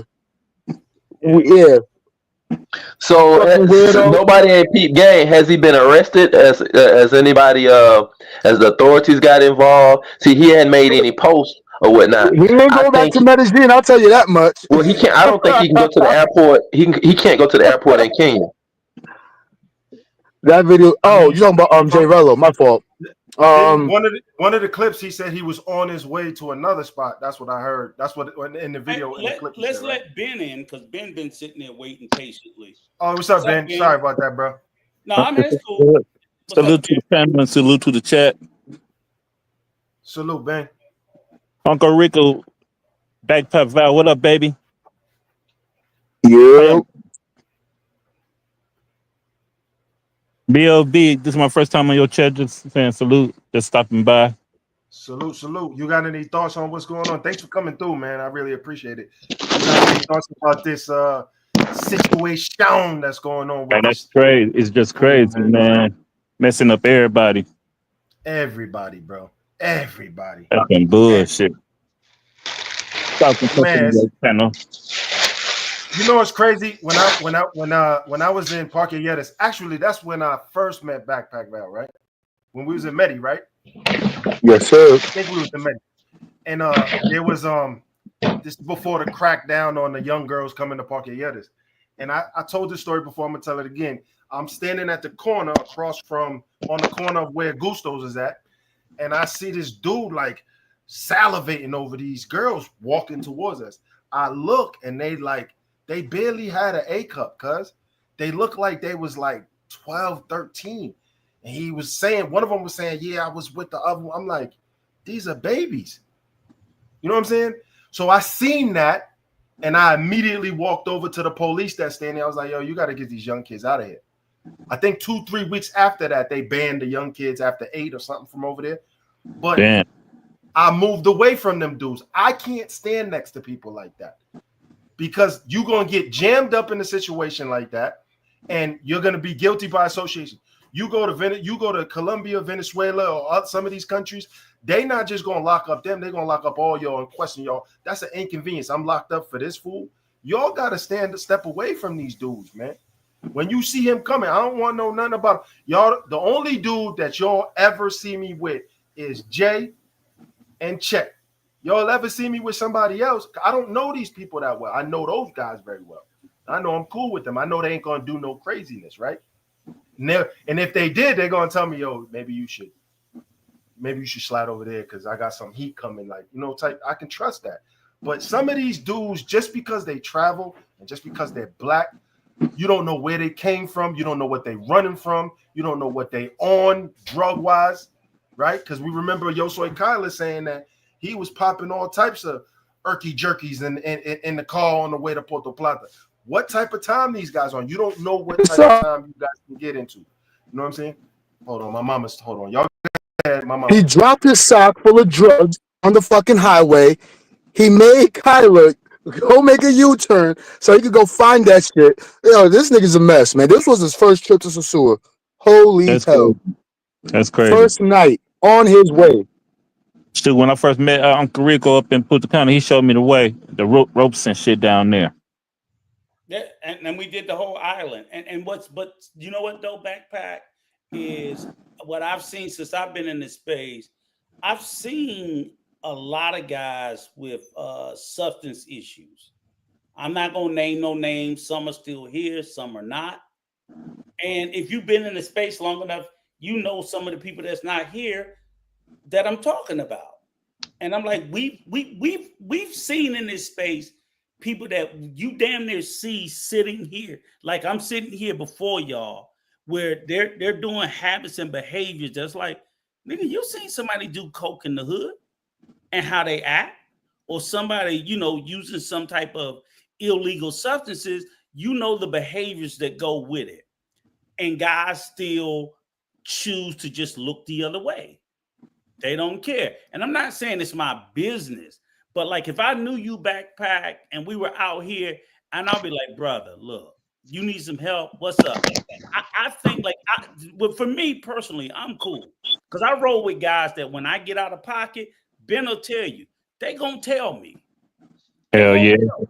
They're not gonna just let me just keep doing the shit that I'm doing without saying something to me. And I appreciate that. I appreciate having men that will put me in my fucking place when I get out of my place. That's the problem with this space. Too many niggas get out of place and they think they're surrounded by friends who let them go further and further and further. Isn't this Rico and Baron and Backpack and this other brother on the panel? Isn't this the same stuff Mayor Sassoon was doing with Miko? And it was blowing up, And I came down there with Bo Rakes, and everybody said, "Oh man, you kind of being lame, man. You tripping." I told Flip, I said, "Hey man, you got this guy up here around your business." Flip was like, "You tripping?" Y'all remember? I just said this to Bo them. I said it to Finger. Everybody said, "Oh, Yoga, you tripping?" I said, "Yo, this guy gonna bring down him and Miko are going around taping the girls and then trying to embarrass the girls. And they taping them and they was putting the girls in the alleys and Sasua on the thumbnails, you know, showing their chest out and stuff like that. Y'all remember that?" And it was like when I came down, I was the only one upset and appalled by it and said something. Everybody was like, "Oh man, you starting drama." I said, "Y'all don't see this? Them two dudes hold on, listen." I said, "Them two dudes walking around taping the chicks and then think about it. Mayor Sasua, he got mad at the women, the chicas in Sasua when they didn't do what they wouldn't get on the camera the way he wanted to. And he got mad just like Jay Rello. Y'all don't remember that? And then that's when the whole thing, when I met them, when Free Society, I did a kickback over Infinity Blue. Flip was invited, a couple people came, Free Society brought and said, "Hey man, I brought this Mayor Sasua guy with me. I know I didn't tell you, but we hit the gate." And it only took him 10 minutes. I ended up kicking him out because he got disrespectful with my Dominican lady. And so a lot of people were saying it then, "Man, you tripping with the Mil Sasua." And I even said it to Bo, Taylor Made, Flip Flop. And then that's when y'all ain't seen me on Bo Rakes' channel no more. A lot of people ain't peeped that. I ain't been on Bo Rakes' channel since then because Bo kept hold on, listen, because Bo kept up dealing with the Mel Sasua guy. And I said, "Man, you got this clown on your live again, and he's saying all this stuff about me." And I ain't been on Bo Rakes' channel since then because I said what y'all saying about J Rello. I thought this about Bo Rakes. I said, Bo keep on platforming the Mel Sasua guy. And literally him and the Miko guy are going around doing it on the pay for play and trying to tape it. And I thought they was whacked there. I've been real. Rod Lewis Jr., he's in the chat. V Swells, all of them. Yeah, Mel's my guy. That's my guy. I was like, he's going around taping and filming the women just like this Jay Rello did. And then I saw, hold on, one more thing. Pete Gang. Pete Gang. Hold on, Pete Gang. Then Zoe International World Barber. He went and put Mel Sasua, did a video on him. Y'all remember that? Then Free Society did a video on Mel Sasua. Then Checks, then Big J's Escape. After Mel Sasua showed everybody how dumb he was, and him and Miko going around taping the girls, look at all the big YouTubers that's winning, highlighted Mel Sasua. See? Zoe Barber International, and this was back when Mel was skinny. He was still with Miko boyfriend. Zoe Barber International, hurry up and ran and interviewed him. Yep, see? Hold on. Flip Flop interviewed him. Bo Rakes had him on the channel. Look at all these people that interviewed Mel Sasua after that situation. So then these YouTubers still in the game. So they help perpetuate this type of stuff. And they say, "Well, I'm gonna get some money off of it on YouTube. I'm gonna run the interview." And that's why y'all ain't never seen me on the International Zoe Barber World channel. Now I had a talk with Free Society. Everybody after we started saying, "Hey, it ain't right what y'all doing with him and Miko doing in Sasua." This before Miko got arrested. Look at all these people knew what was going on, but came right there with their YouTube channel. Can I ask you? And then hold on, and then these same guys today try to act like they sit back and they're gonna do videos on this. And Jay Rello, when they sit there and platform that Mel and Miko did it the same way. And the same way with the Jay Rello stuff. So a lot of these guys now trying to act like they're above this and I do this real type of content and I'm a stand-up guy. No, you ain't. When Mel Sasua is going around, y'all been wanting to see somebody crash out on the Chicas. And even these other bigger YouTubers. Now go ahead, Rico. Okay, so the question I want to ask you, because I do remember one time there was a period of time up on the North Coast, and I'm pretty sure it was you. Because they were doing videos, kept trying to say like you was a crackhead. That's why they was doing this, because I'm the first person pointed out. I said to everybody, hold on, let me cut on my camera. I said to everybody, Flip, Bo, Taylor, man, all them. I said, how can y'all be cool with this Mel Sasua guy when he was Miko's cameraman? And now we see what Miko was going around Sasua doing. He was the cameraman. Now, it was the same way. V Swells, the whole C3, J Mog, and all them YouTube guys. Mel's is our guy. Mel's Sasua, our guy. Razor Rays, all of them. Hold on, Yoga. Yoga might be telling it. He definitely telling the truth because I'm telling the truth. So all I'm still cool with Mr. Sewell today. And Mr. Sewell did the same thing. Went around with the camera, tried to take the chica. When the chica said no, he beat up the chica. He broke a bottle on the chica. We got all them old videos. He broke a bottle on the chica, threw a chica down, and everybody next day, here go Mr. Sewell. He on my panel. Hey, I'm at Bo Rex. I'm out here live with Mr. Sewell. We drinking beers. Hold on. But Yoga, that's why I asked you because I wasn't even up there. I wasn't part of the clique, none of that. But I remember, I was like, who's this guy they keep talking about? And they kept saying, oh, he's a crackhead. He's this, he's a crackhead rap. And they kept putting out these like little just slander, just saying stuff. Little diss videos. And, it seemed real juvenile. All I was protecting Mayor because I pointed out Mayor was Miko's cameraman. And y'all sitting up here lollygagging and letting them come on your channel today. And it's confirmed that he did not try. The Dominican Gucci guy, they solicited him for sex and to get on the camera. And many other chicas around and say the same thing. Said Miko and Mayor, they was trying to get them on camera and paying them and say they was gonna pay them for this. And this is real. And all these YouTubers ran right up and interviewed Mayor. Hey, Mayor, checks and effects, Big J's Place, Bo Rakes, Zoe International World Barber, all on ran and interviewed Mayor. And he was doing the predatorial stuff with Miko. All of them did. And they think that I forgot. And that's why I don't mess with them. That's why I ain't been on Bo Rakes' channel. Since I talked to Bo Rex on the real, I said, hey man, these guys are running around saying all this crazy stuff about me because I'm pointing out this child sex predator. I said, man, when I first came to DR, I went to Boca Chica and I saw some white Italians out there messing with them little Haitian kids. And me and my lady from Atlanta couldn't stand it. We threw up. So when I got up there to the North Coast to DR on the same truck, and me and my lady, y'all know a cat, we eating at flip-flops, and we see Miko and Mel walk by, and he tries to snatch the girl's shirt down while Miko filming and Mel tries to snatch the shirt down. I said to my girl, I said, that's the two on the YouTube. You see what they doing? And she said, yeah, why they doing that? And I witnessed them before I introduced myself, knew them. I witnessed them filming in Sassoul, and then he tried to snatch the girl bra top down while Miko was filming. This is the Mel Sassoul guy. And I'm telling guys this. I'm like, hey, don't put this guy on your laptop. Don't put him on your live stream. And I said that to Bo. And I stopped being on Bo Rex channel. And y'all notice Bo Rex took down all them live streams from back in that time, from 2020, 2021. You can't find none of them live streams on Bo Rex channel when he had Mayor all in there. They was drinking every day and say, send me a cash out for a bill. They was using Mayor for the hype. And Mayor was getting all his hype and attention from doing the same predatorial things that J Rello doing. And I seen other guys and so say, well, I'm going to use it to bring attention to what I'm doing with my business. And I said, what? Hold on, guys. So before we get too far from J Rillo, right? Because so what Yoga's basically saying is there was a process leading up to this to where we are today, right? And somebody in the chat posted that the people should start to blame those people sending them money. You know what's crazy? This whole time that he does this fundraiser. Now, y'all can tell me if I'm wrong. Y'all all here. I thought that he was probably giving himself that bread and making it seem like it. And I'm gonna tell you, like if somebody a donation come through, yeah, if you see a donation come through, then you know what I'm saying, people more apt to let me hit they send in the cash app. Let me, the what is it called? The follow the leader type of thing, right? Maybe this dude is sending himself that money that's doing that. So I can't really blame the followers really.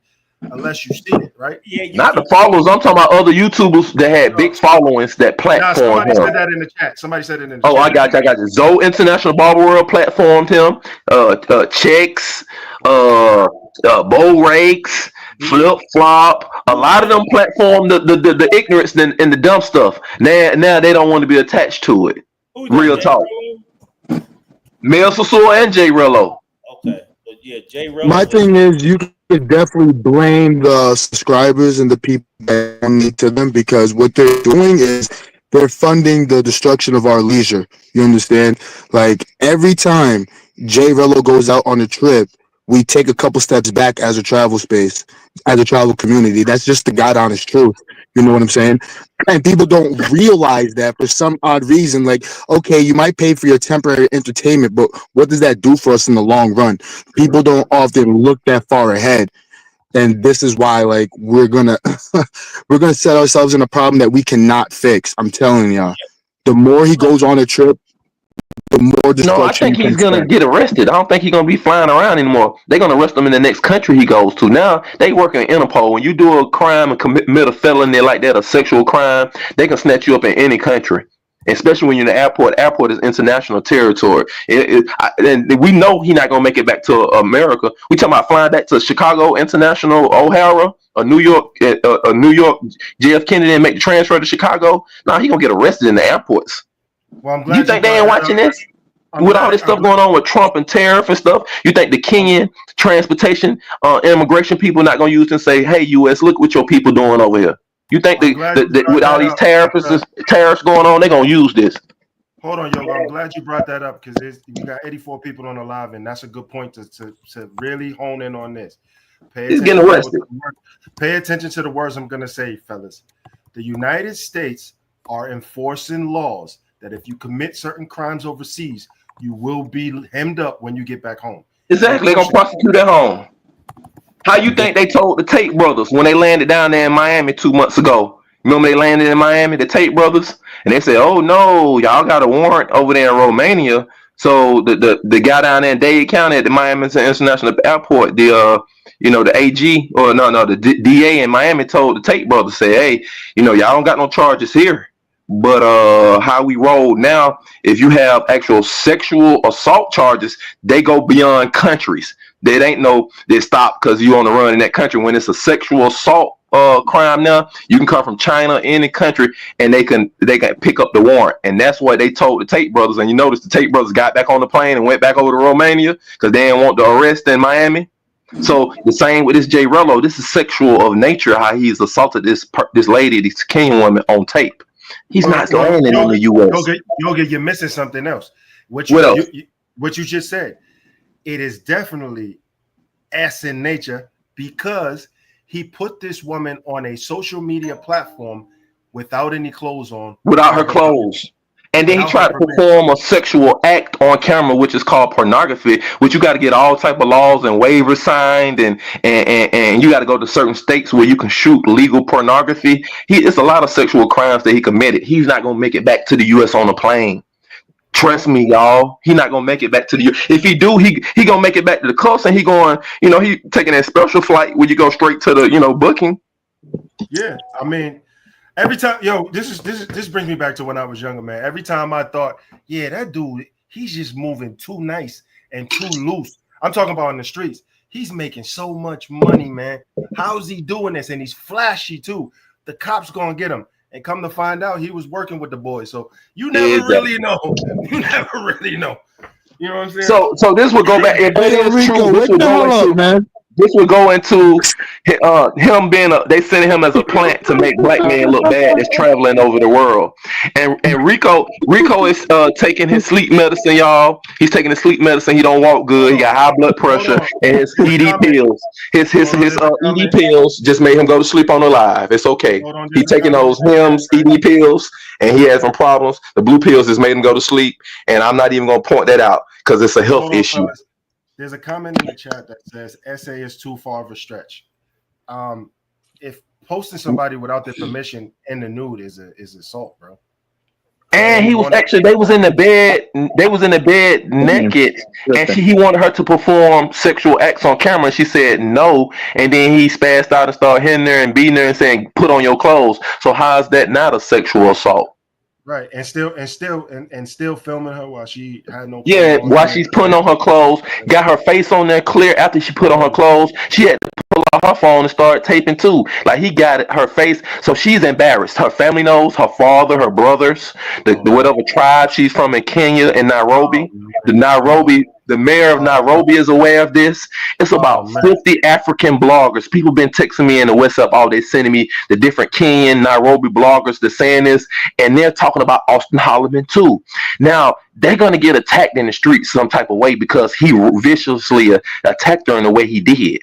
It's going to be a street attack. They're going to get attacked in the streets. Think about it. That would happen. It is gonna go down like that here in America. In America, somebody in the hood say, "Man, this person did this," and then the hood confirms it with videotape. They go into your mama house to stump you out. They don't care about the charges and the police. You know how we are. Remember way back in the day when there was this like almost every channel was talking, all these in this passport space, they was talking about black women this, black women that. And then I finally had enough when I heard there's a dude, a YouTuber in Philippines. He finally had his Filipino girl start making clips and shorts about black women in the States. Yo, here's how I stand. I can say whatever I want to say about my black women. Don't you do it. Don't you do it. So I put that on the Kenyans. We can do whatever. If it's Kenyan dudes is putting hands and feet and elbow on their women, cool. But they ain't gonna let nobody from the outside do it. That's not exactly. Exactly. So that's why a lot of the frustration has come from. I've always spoken truth and truth to power. And when I was on your show before and Rico started saying all these things about me that these guys slandered me from, and all that stuff comes from me being in this travel space, being around the other travelers, and then I saw the behavior of Mayor and Miko, and I called it out. And all these guys just started attacking me. Oh, yoga this and making up stuff about me. And my people say, hey, bro, because you came down there, they into that chasing kids, they into sexual assault and underworld stuff like that. And you down there on real vacation tripping and you calling it out and you rumbling the basket. So that's why all these guys going at you and you enemy number one, because they know you will call it out if they do something breaking the law, do something of ugly nature. And that's what it's been. So hold on. So when Rico was joking with me, when Rico was, saying those things he was saying when I came on the show the other week, now Rico see why I'm serious about that. I got a daughter. I got 2 daughters and a son. Hold on. I brought both of my wives to Seoul, Colombia, and Thailand. Everywhere I went, I brought my black women from Atlanta. Everybody seen I have them on video. So I'm not of that nature. So when you was playing with me, Rico, you didn't realize that I was down there during COVID, calling it out when everybody was like, hold on, we're trying to get paid like Kevin Samuels. We're trying to blow up. It's money out here. Don't do that, yo. I know we do that. We're going to use him, but we're going to use him to blow up. He a clown. I'm like, but he clowning on trying to touch the kids and going around here Sasua and El Bete with the Miko. But don't worry about it. But he gets so much attention. The views come. It was the same way. And then you taking on their slander and what they made up, jokes they made up against me, Rico, and you bringing it to me. And then you don't understand why I stand the way I stand. I've always been the same way. I never came in this travel space talking about talking about I'm trying to get paid from YouTube. I got real money in real life. I was really traveling. I'm really traveling for 4 and 3 months at a time. So I was down there getting a Dissecting buying land, trying to set up an apartment situation with Bo Rakes.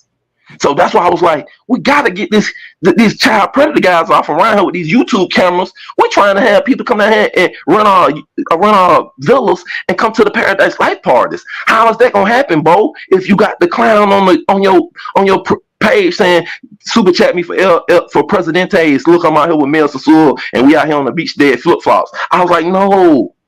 So now you see, Rico, when you joking with me and what was going on. No, that's why I never played like that. But I want to say this, right? No, hold on. Shout out to my boy from Philly. I want to give a shout out to my Philly boy. I was just gonna say, Yoga, if I knew you was doing the work in those early years, that would have gave me more clarity. That was clarity that I lacked. I didn't know. So I will, as a man, apologize for having the limited information and then just saying dumb shit. Before, but I did. Well, I can help you out for speaking out the side of your neck, for talking out the side of your neck like a clown, and I accept your apology. Okay, but I wanted to say this though. But in the beginning, I want to ask you a question. Yeah. In the beginning, when you first, I guess maybe the first year or so, when I called out Mel Sassoon and Miko before Miko was even arrested. But were you because my thing is, when I first came into the space, I was always against Passport Bro, the ideology, because I saw early on, me and Peso saw the problem with the idea of we don't have a problem with the idea of black men traveling, black men buying properties in foreign countries, black men dating women in other countries. We don't have a problem with that. What we saw was, because for us, we saw. Yeah, Rico, I'm gonna have to push back on that. And okay, let me tell you. But let me get my idea out. What we saw was the Passport Bros See, the language I heard, because I originally came to the Passport Bro from that manosphere space. And in the manosphere in the US, it was all about this gender war shit. And it was black men dumping on black women. And I was like, okay, I understand, you know, which we have, Baron. I said, I get all the stuff that y'all saying here. But when I started looking at the character of the men that were tearing down the women, I'm like, what these men are saying is correct. But then when I'm looking at these dudes, it goes back to what you and I always said, like, nigga, you ain't him. You ain't the one to be making that critique. Just because. So when I saw the Passport Bro, I saw the same thing.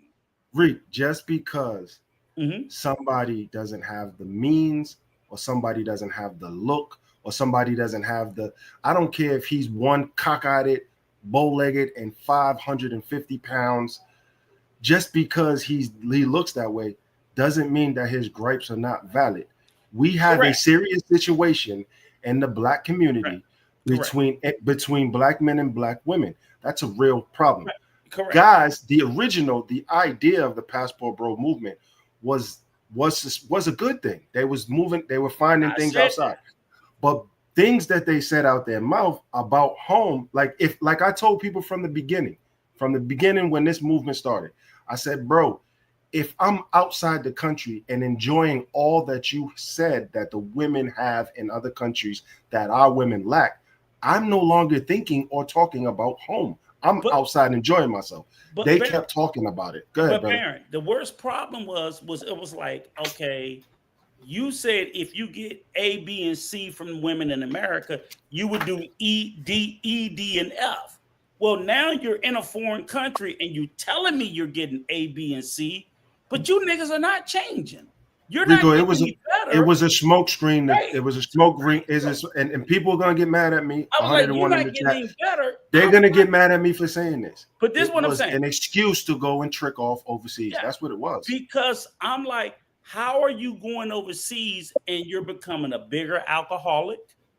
You're becoming worse with money. People are over there. You know what I'm saying? You guys are getting worse being overseas because now you have the Passport Bros. Hold on. You talking about the Passport Bros? Yeah, a lot of them. Well, you can't say because there's some good. Okay, there's some dudes in that atmosphere that's doing what they need to do. Overseas. Absolutely, I know some, but guess what? Most of them do. They don't consider themselves Passport Bros. They quickly get out of that moniker because they realize the baggage that comes with it. Because what they also believed, it was going to be a positive movement, and they see all of that dead weight. Because every time you say Passport Bros, I'm like, y'all said y'all were looking for wives. Everybody bring up the same Passport Bro. Love crossing borders. I'm like, can y'all niggas find one more nigga that got a wife? Can y'all find one more nigga with a wife? Yeah, everybody can't keep coming up with the same nigga. It's 900,000 Passport Bros, and everybody bring up love crossing borders. Y'all got to stop this. Well, I mean, you got to Zoom to Thailand. You got to give credit to Zoom. Zoom ain't married. But he's common law at this point. He's common law. Yes, Zoom is common law married. Travel Versity with Lucky. These people have been together for 5 years. I don't care if they're bar girls or massage girls. They got into relationships and they've been together for 5 years making money and happy. Zoom to Thailand and L.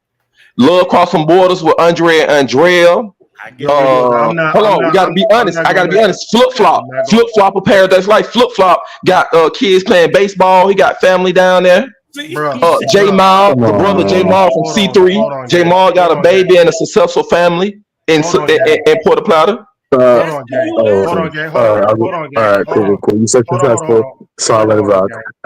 I'm not gonna let anybody come on here and say that this dude and Lucky is a successful relationship. She is a bona fide porn star. Let's be clear. But I'm saying it's working though. It's working. What I'm telling you is working. Their relationship is semi pimp poish relationship. That's what I'm saying. It's semi. He originally was one of the guys that would consistently talk cash-ish about black women. Yes. And you go and get the porniest of the corn stars, bro. Yes. Professional. I'm talking about like she didn't even. She can't even hide the evidence. It's no, her porn stuff is still out there. Her pornography is still out there. Yeah. Hold on. What I'm saying is, I didn't say that was quality relationship. That's not a quality relationship. What I'm saying is, he's presented as that. It's not quality like Flip Flop or J Mog or even what Zuna Thailand is doing. I mean, you know what I'm saying? But I'm just giving examples. And a lot of brothers are not trying to be famous and YouTubers. You know how many black men from America got kids and relationships outside of America, millions, but not millions, I would say hundreds of thousands, but they're definitely never gonna put it on internet because they don't want to be attacked by their black families and the black culture saying, oh, your mama black, how could you go and have a family with another woman from another race? So they just keep everything private. Okay, but even and Dante, who the old owner of Marjubar and the Golden Tiger, Dante got married and had an actual baby, and he's there. Yoga. Even if I wanted to accept all of those relationships as legitimate, I don't. But even if I did, the percentage of it, because I can tell you point blank personally, right? If I wasn't married, if I wanted to get married, and I'm going to the DR tomorrow, I wouldn't have to leave the fucking airport before I could find 5 or 6 wives. Those guys are not trying to get married. Just think about it. Austin Holloman graduated high school. It's 6 years now. It's about to be 20. It's 2025. He came on the scene in 2020, but he really took off after Kevin Samuels died in 2022. So we're talking about 3 years. Okay, and these guys have got experience. Hold on. They got no reason under God's green earth that he should be giving men advice about relationships at all. And then they going around, and all they've been doing the last 4 years is dealing with professional street walking women. So think about what happens to a 20-year-old after he graduates high school. He didn't have his dad in the house with him, and all they did is been around streetwalkers, and they online. Now look at how many of those guys that are out there, how many of them young YouTuber guys that are like that, and then they feel good about it because they have attention. So we got to peek. We got to peek what's really going on. These are the failures in life, and they're making it seem like they're doing something that's progressive by stamping a passport and going out of the country. That's not a success. That's not a flex anymore. Prices for airplane tickets to go to Thailand are $700 from New York and from San Francisco. Traveling is not a flex, and that's what we got to really start saying. And let me cut on the camera. That's what we really got to say. International traveling is not a flex anymore because we see high schoolers like Austin Holloman and sexual assault ex-convicts like this Jay Rello can get on a plane and go anywhere. So let's tell the truth. Traveling, just being somewhere in an international country is not a flex anymore. You need to be going and having business going on, teaching, learning, and grabbing something from the culture. So now this is the thing. We got to reprioritize what a flex is. Traveling to international countries is not a flex anymore. It's as normal as having a car, as having a bus pass. For real. Okay. B, I'd like to say thank you for letting me come up to your panel. Go ahead, Ben. Ben, step down. Thank you so much. Hey, I just want to hear, you got any opinions on this real quick before you dip up out of here, man? Because you didn't get a chance to say nothing, man. Nah, man, I just don't want to talk about bro because that's crazy. I want them with that dude. Yeah, he need to be taken off here, man. We need to cut that cancer real quick out of this space, man. There you go. Hey, Ben, thank you for coming through, fam, man. You welcome anytime, man. Thank you so much. And thank you, Uncle Ruka. Always. And before you get out here, bro, I want to say one thing to you. I want to apologize to you, bro, because it was so... Hold on, bro. I'm apologizing to you. I'm being real. I want to apologize to you, bro. No way I would never do that. We having a serious conversation about what's going on, and we defending our brand, and we defending our integrity as a group of black men from America. And this is what we're supposed to be doing. And I apologize to you, brother, because the gravity and the seriousness of this situation, and for an elder brother Rico, to fall asleep like that on the panel on you like that, I apologize. So have a good night, and we'll make sure that he never do that again. We're gonna have a conference, a panel in the judges' chambers, and we will never do that again. These people are making these erectile ED pills are too strong for these men, and they'll go to sleep in the middle of the day anyway. So have a good one, brother, and we'll peace out. All right, thank you. All right, back baby. This is what I wanted to say again. You already. And again, I don't even care about that. But here's the thing. because when we came into the space and men were sitting there, because of the relationship stuff. And hold on, Rico. There's a comment. Okay. There's a comment. I apologize. Hater alert in the chat. My fault. Nika said you FBAs need to stay home. Oh. No, we don't need to stay home. People just need to know how to act, man. That's just what it is. We need to be able to touch the world and see the world. We need to be able to see what's real and what's not. We need to be able to debunk what we're fed versus what we can actually see and understand. I think that the government should probably take some passports away from certain people, but we need to be able to, because look, these countries, like I spoke earlier, have a narrative of how a black man is or acts or perceived. And you will not be able to change those thought processes of some of these people unless you're in face to face with them, in their barrios, in their stores, in their space, to be able to show who you really are as a person. There's been so many people that met me and said, yo, you a good dude. Yeah, I'm a good dude. What did you expect me to be? You understand what I'm saying? So we definitely need to travel, but we definitely need to look. Like I said it before in my other podcast over the Joanna, yo, niggas is starting to get on my nerves. Black people's cool with me. Too much time addressing. No, I'm just saying that niggas, because this is a real situation. Right. The niggas that traveling, the hood boogers that are raised by single moms that didn't do a good job and told them they daddy ain't ish. Them niggas that act up, throw money, smack chicks, trying to go get a discount. Trying to get a discount on some cootie cat that they don't belong to them. Wild work. I just wanted to say this. If go ahead, Backpack. You go first. I just wanted to just Mika, because if she could take the hater shades off for 1 second, be pragmatic, give credit to those who are calling this despicable behavior out. I just ask you to do the same for when your people come to our country, because not all of them are scholars as well. Understood, right? So I hope you hold your people just as accountable when they come to our country and cause a muck, just like we're holding Jay Rello accountable for causing a muck in your country. And I mean that with all due respect. What were you saying? I'm coming right behind backpacking. Go ahead. I'm coming right behind backpacking. I cut on my camera for Miss Malika Makwambazi. Well, I'm glad that you're here, Miss Malika, because you came here because we as FBAs, we're lighting the fire to this idiot, this ex-con rapist. We're having campfires where other people that's not Black American can come and see how we choke out our own, how we handle the rats inside our own house. And we're doing this publicly. And not when we're doing this right now, it's been about 10 other panels of brothers, Black men doing the same thing. The Phil Scott show, he just did a live and he had 1.9 thousand watching, and he roasted and disowned and called out this Jay Rello guy. The Phil Scott show did it. I called Zoom to Thailand, my direct self, told Zoom's over there with the Phil Scott show, called Phil and prompted Phil to do the live to dispel and denounce this behavior, and then we want to go ahead and get them arrested. You notice you seeing Black men on these panels, Miss Malika Mwambasi, we saying we want to see them get arrested. Hold on. That's what we saying. Another comment. Hold on, she made another comment. Hold on, let me tap this. Mika, we are definitely denouncing this behavior. But you are not going to say that people from Africa don't come to the United States and act a fool. They in jail. I know. I've seen it. I got friends from different. Well, she wants attention now because she keeps saying that. We're going to be cool. We're going to be cool with her.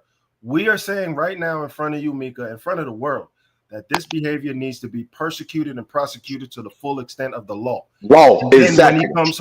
When he comes home, he get him over here in Chicago to the law.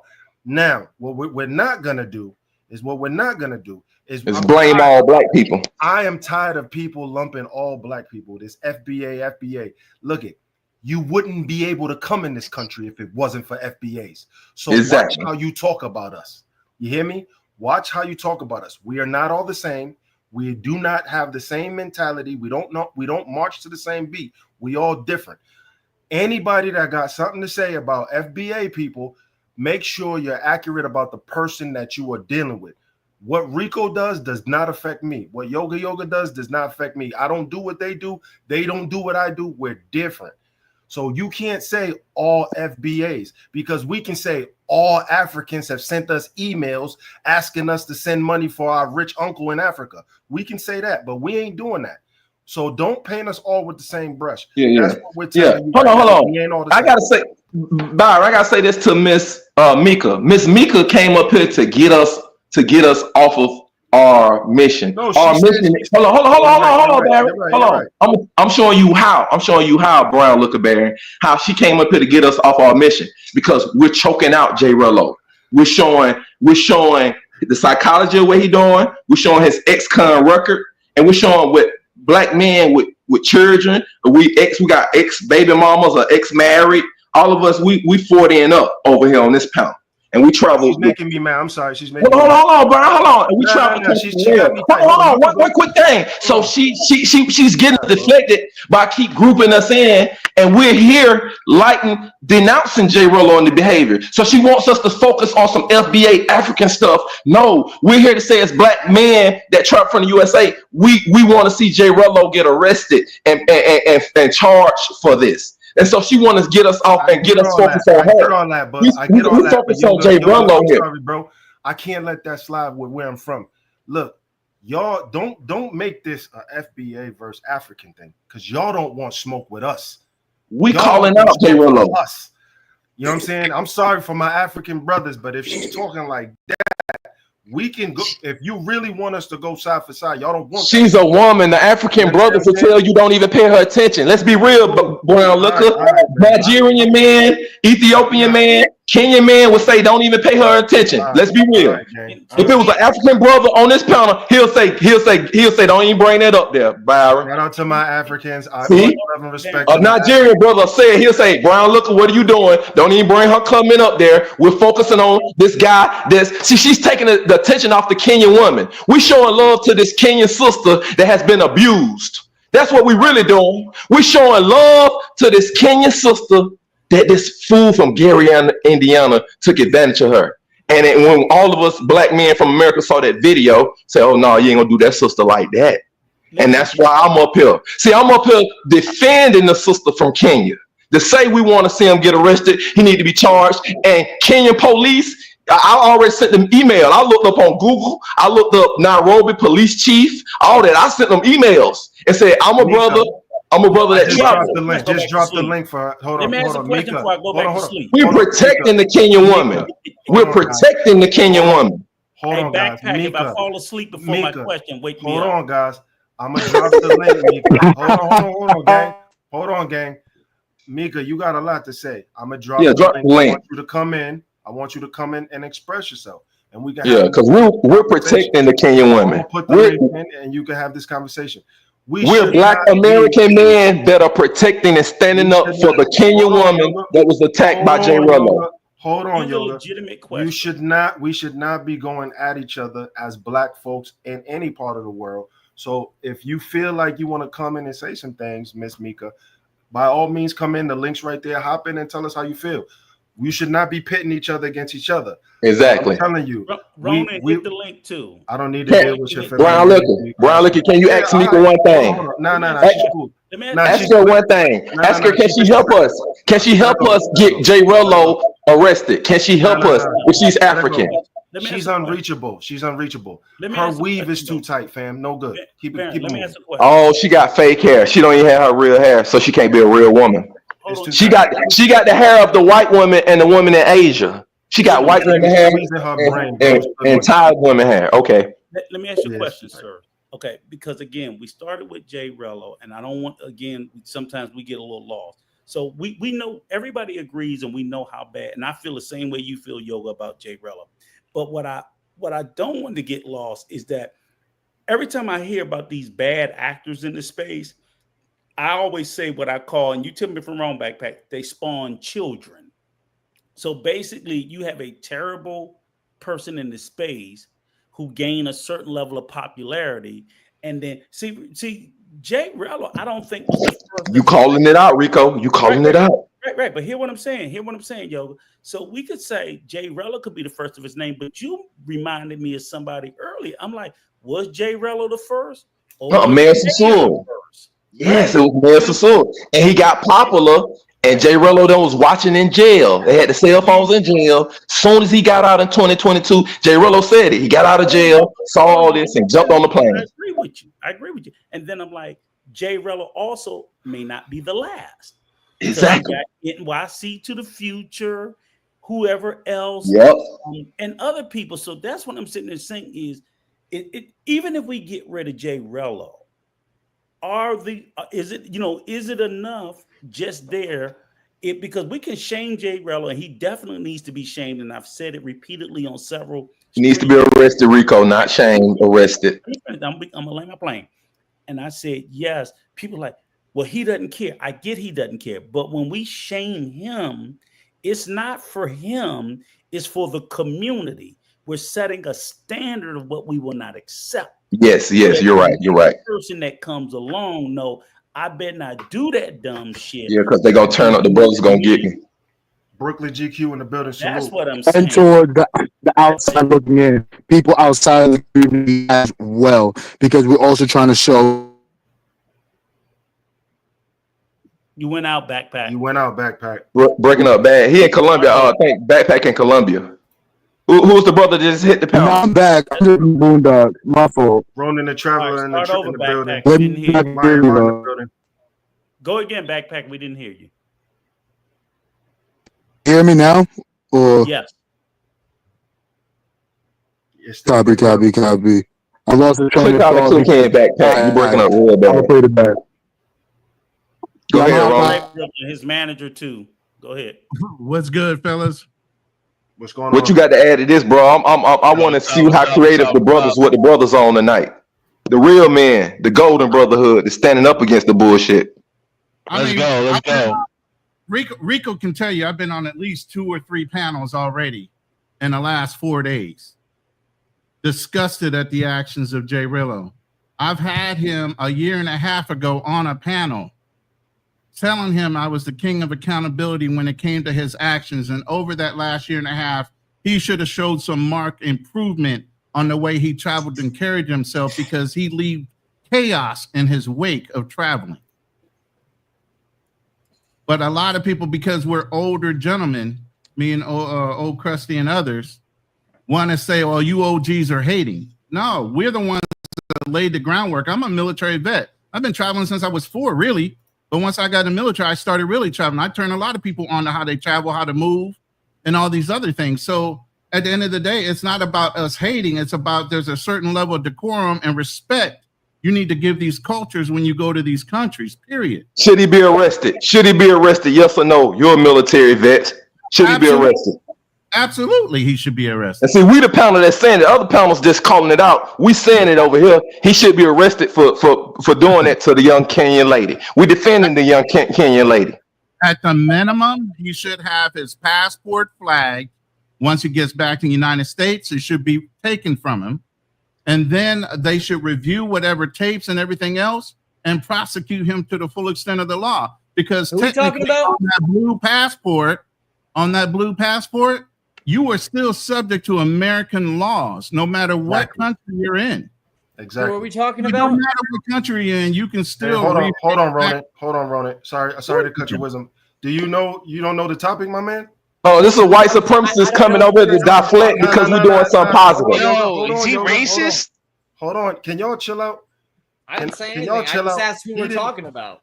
We're talking about the incident in Kenya's Jay Rello. Do y'all know him personally? He came to deflect from us getting work done. Got to put him off the counter real quick. This is what white people do. This is what white people do when we being positive. I'm being honest. Hold on. First of all, you just sound like you hate white people. Listen. Hold on. Why would you jump on a panel and not know the discussion? Why would you jump on a panel and not know what the topic is? But hold on, we're not going to do this. Don't explain anything. Back down off the panel, listen to the room, and then jump up here when you got a comment. How about that? Hold on. Wait a second. Let me just bring this together. Here's the problem with black folks. Black folks have an issue, and I had an issue for a long time with people from other races commenting on what's happening with us. They do have the right to speak about what's happening to us. They do, because we're in the same communities as them. Nobody said that he didn't have a right. He came up with a deflect talking about what y'all talking about. That's purposely, no matter what color. Hold on, Yoga. I had to mute you. Relax. Do you have anything to add to this real quick, man? Because I got to get other people on. I didn't know who you guys were talking about. That's all I was asking specifically. I just wanted to join the conversation. I do a political live stream. I talk about different things every day, so I figured I would talk to you. He came to make black man look bad on his channel. He gonna go back to his channel and say, "Look at what these black guys are doing over there across seas." Maybe you, but not anyone else. Hold on. We're talking about a very specific subject, and there's a lot of people trying to get on. So if you guys something to add to it, you don't even know what's going on. If you tell me, I'll probably be able to add to it. It's something it's an internal situation. But I'll bring you on in a minute. Let me just get these people out. And black people are still owned by Jews. Deuteronomy 28:43-44. I saw the cross behind him. Just felt like I should say that before. I agree. Christ is definitely Deuteronomy 28:43-44. I agree with you, my man. I agree. 07. I'll be here if you want to get me back in. Definitely. I appreciate you though. Amen. Hey, y'all gotta stop this ish, man. Y'all gotta stop treating people. Man, this ain't only way that we're gonna get better from what we're doing is work with everybody, bro. All this white people stuff, man, they ain't the problem. It's ninja. I've been on this channel. I've seen this channel before, Baron. Hold on, let me cut on my camera. Let me tell y'all something. I've seen him before, and what he came to do is he's gonna go back to his channel and they're gonna do a whole video, and you know how they're gonna show J Rello. Hold on, all this positive stuff we've been doing. Brothers is doing shoe drives, all kind of stuff. Passport brothers is traveling, been doing positive stuff, and then we ain't never seen him come and say, "Hey, what's going on? What's this Paradise Life giving out all this food and school supplies every year?" They never came up and asked about that. But now it's something with on and so World Star Hip Hop. Now the journalist is gonna start coming to our panels and start trying to get information. Because I know, hold on, I know it's okay, but what I'm saying is, listen, it's just like somebody come around he coming to gain and to get profit. We understand that he coming to gain and get profit, but he's doing it he's doing it when it's knocking down the black man's reputation internationally. That's why I wanted to stop it. At this particular point, hold on. Ronan, I apologize for cutting your wisdom. I don't give a flying F if he's knocking down a man's reputation. This dude needs to have his reputation knocked down. I'm talking about black men in general. He's not gonna say J Rello. He's gonna say, look at what these black men from America are doing. That's what I meant, Brown Looker. Not just J Rello. He can't. Now you seeing all these so-called people that don't look like us, Caucasians, popping up. Well, what's going on with this? They know what's going on. They saw it on World Star Hip Hop. They coming to get interviews to go back and write their articles. We might see this in USA Today tomorrow. You might see this on CNN. They did Austin Holloman the same way in Brazil. He made it all the way to CNN from a little small incident. So they're gonna do the same with this, Brown. So that's why all these conspicuous white guys gonna pop up and they go out of nowhere. And that's all I did since I. That's what I'm saying. In the top left, sir. Are you the host, sir? In the top left. You got it. Who are you? Bob is my name. I just wanted to ask. Out of here, bro. Yeah, I wanted to speak. They might porn bomb the channel. They're trying to porn bomb the channel now, Brown. Look, I'm telling you how they roll. All these folks popping up that we ain't seen before, they'll porn bomb the channel. These Caucasians are trying. They're gonna blow this thing up whenever you see an unfamiliar face. Hold on. Yeah. I agree with you, but calm down, yo. Yoga. I appreciate it. I got him out of here. I got him out of here. School. I got him. Just be suspicious, Baron. I don't got no. I know. I got him out of here. I don't got no smoke with white people. I got white people in my family, so y'all got to stall me on that. But you know still be suspicious. I got smoke with white people who got smoke with me. Just like I got smoke with black people who got smoke with me. I don't care who you are. If you do me dirty, you're gonna get done dirty, and that's it. Yeah. You know what I'm saying? So I thought he was somebody in this space. My apologies to the panel. Let's continue on. Brother. Let's continue on. Ronan was speaking, and I cut his exactly. Get back to Ronan. I had asked the brother, do he think J Rello should be arrested? Let him go. So to continue on, where I was at was one, his passport should be flagged at least once he gets back to the United States, and it should be taken from him. And obviously, the video and any other evidence could be gathered, and he could look forward to possible future prosecution against the American laws on how he acted on tape. And the dumbest thing in the world is his face is all over the videos, right along with the actions that he did, which is amplified now because it was on World Star. Now all black men that possibly travel are being considered as passport bros, even if we're not part of that space. I'm a military vet. I don't consider myself a passport bro, but I encourage all black men to travel and get a lot more wisdom, because we live in a limited type of situation when we're just in our hoods and we're in our cities and our communities.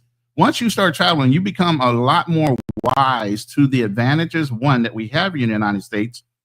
You get a greater appreciation for being an American based on how you're being treated abroad. You know, so at the end of the day, whether I'm a passport bro or somebody else, that I'm just encouraging black men to leave great representation. In the military, we're taught to do no harm. Leave a place better than when you found it. So when we travel in a way that we're very respectful to the culture, so that we don't do a lot of harm when we're in these countries. A lot of these younger cats, as they're coming up, they're looking at the J Rillos, they're looking at the Floyds, they're looking at these guys, seeing they're getting instant fame and virality, clicks and views, which means money to them. You know, it's like back in the day when dudes were growing up on the block and then looking at the block, the corner boy. He had all the fast cash in the car. Now you're looking at these guys on YouTube doing the same thing, bro. And if brothers like us don't speak up, I always say, to be silent is to be complicit. Exactly. If you do not speak up on situations that are going on, the silence is what's saying, oh, it's okay in this space to do what you're doing. Exactly. Yo, can I make a quick comment before somebody comes in? Go ahead. And this is going back to Mika, and this is what I'm gonna say about Mika. She's a troll. She may be, but there are people who have her sentiment, right? If we're gonna clean our house, cool, clean yours. She shouldn't be selling box. Get her a real job. Clean your streets up. Let's be clear. We're gonna clean our situation up. We're gonna dog walking, right? We're gonna handle that. Now you get your girl out that house that he bought her from. It should be none of that, right? If you want to do that. She got me pretty tight, you know what I'm saying? She got me pretty tight, and the reason why she got me pretty tight, shout out to Big Gains in a bit, I don't know who he is. She got me pretty tight because this FBA versus African narrative has been going on a long time. This is not that. We do not fault anybody we do not fault the whole culture for doing something or a whole race for doing something. I fault the individual. I've had situations happen to me by every race. You know what I'm saying? Happen to me or arguments or discourse with every race. I'm not blaming any race. I'm gonna tell y'all, I grew up in Boston, Massachusetts. You hear me? Whenever I got mad at somebody, and I'm gonna tell you my experience real quickly. Whenever I got mad at somebody, I never called them black. I never called them Chinese. I would say, you're an asshole. You're an asshole. But what we get from the Dominican cultures, the Latin cultures, and what we're seeing from the islanders and the Africans is you black FBA guys. Why has it got to be that? Call out the person who did something wrong. Don't call out a whole everybody, because everybody's not the same. There's good folks. There's good folks in every race. Just like there's good folks in every race and ethnicity, there's bad folks too. Go ahead. That's all I want to say. Go ahead, y'all. Gangster Lifestyle, you brand new to the panel, man. Come on. Yo, what up, Ronan? Rico, back Big Games, before you go with my contacts in the back. Say that again? I said, before you go in, my contact is in the back. Yeah, I think I got your number from before. Okay. All right, I just want to make sure. All right, go ahead, the sir. key maker in the building. Salute. That's wild work. But yeah, I just wanted to pop up because when the European came on. Now, my brother, do you have Jay Rello in your thumbnail?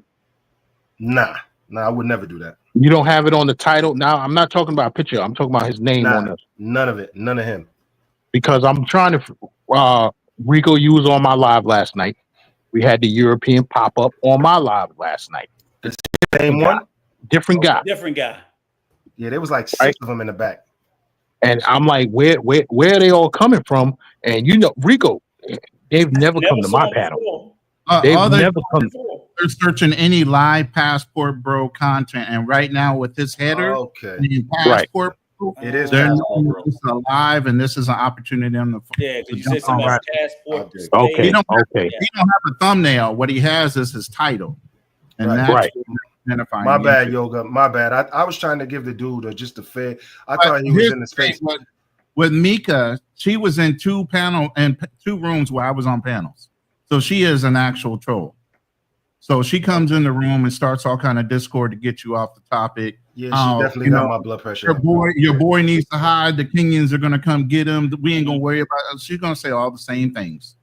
So again, you're gonna have these people in the chat, man. You're gonna have them. If she wants, if the Kenyans want to go get somebody that did wrong to them, let them. We ain't coming over there to save nobody. That's the whole thing. You're in the wrong room to be doing all that. We not promoting him. We're basically dismantling his ass. You know. But what I wanted to say to that other situation,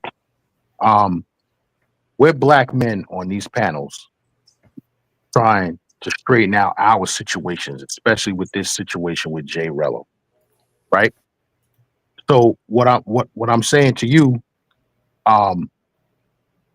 like Malcolm X said, there can't be no black-white unity until there's black unity. Yeah, he didn't have his picture up until I put him on. You feel me? Yeah, got you. Yeah, got you. That was the same thing. That was the same thing with the guy from last night. And I told him, I said, listen, you gotta show your face. And then when he showed his face, I'm like, okay, who is this guy? And then my partner, Mr. Davis, said, yo, bring him up. Let's see what he got to say. And I told him, I said, listen, you disrespectful. I'm going to spin you real quick because as Ronan knows, we had the situation with Poppy Rico the other day. Right? So, but that's all I want to say. And far as Jay Rello, man, listen, I done spoke about this dude until the hair on my face done turned from gray to black without me dyeing it. You know what I'm saying? And listen, and I said it last night, and I'll say it again. Everybody who sent that dude a donation is comparable in his actions. His whole team is comparable in his actions. That includes Carter Ford. That includes his other guy that runs his channel. All of them, they're all comparable because his actions aren't new. He's been doing this over the past couple of years. We all know about this.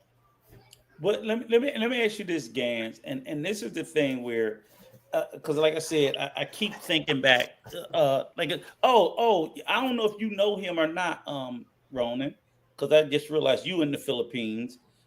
Did you see Sunshine Shoulders video? Sunshine Shoulders, yeah. I didn't watch the video yet, but I know who he is. Yeah, I watched his video and I was a little bit, I was pretty disappointed in it because of his. And I understand what his position was, but I think he was like, he really missed the mark, and he was misguided because he made the issue about Black men not apologizing because we're not a monolith, and every time one Black person does something, it makes us, his words, go watch the video, it makes us look weak. And I'm like, that has nothing to do with this. And this is what I'm trying to get to, the psyche of us as not even as men, not even as Black men, but as fucking human beings. I'm trying to break this down and say, look, I look at things as a human. I know I'm a Black man. I definitely look at things through a Black lens. I look at things through a male lens, but I also look at things through a human lens. I don't differentiate. If Jay Rello did what he did, right? And I felt a certain particular way when I saw that video. If Jay Rello was white, I would have felt the same way. Because I would have saw a white man aggressively hauling off, scaring, threatening, and basically smacking up a fucking woman, Black or white. I'd have felt the same way if it was a woman smacking up a child. Because as a human being, I'm like, that should move you. what he did in his video, and I think we do it in this Passport Bro space, we look at things from a tribe. Well, if it's not black, I don't care. And I'm like, okay, that could be cool first. I get that if that's your first measure.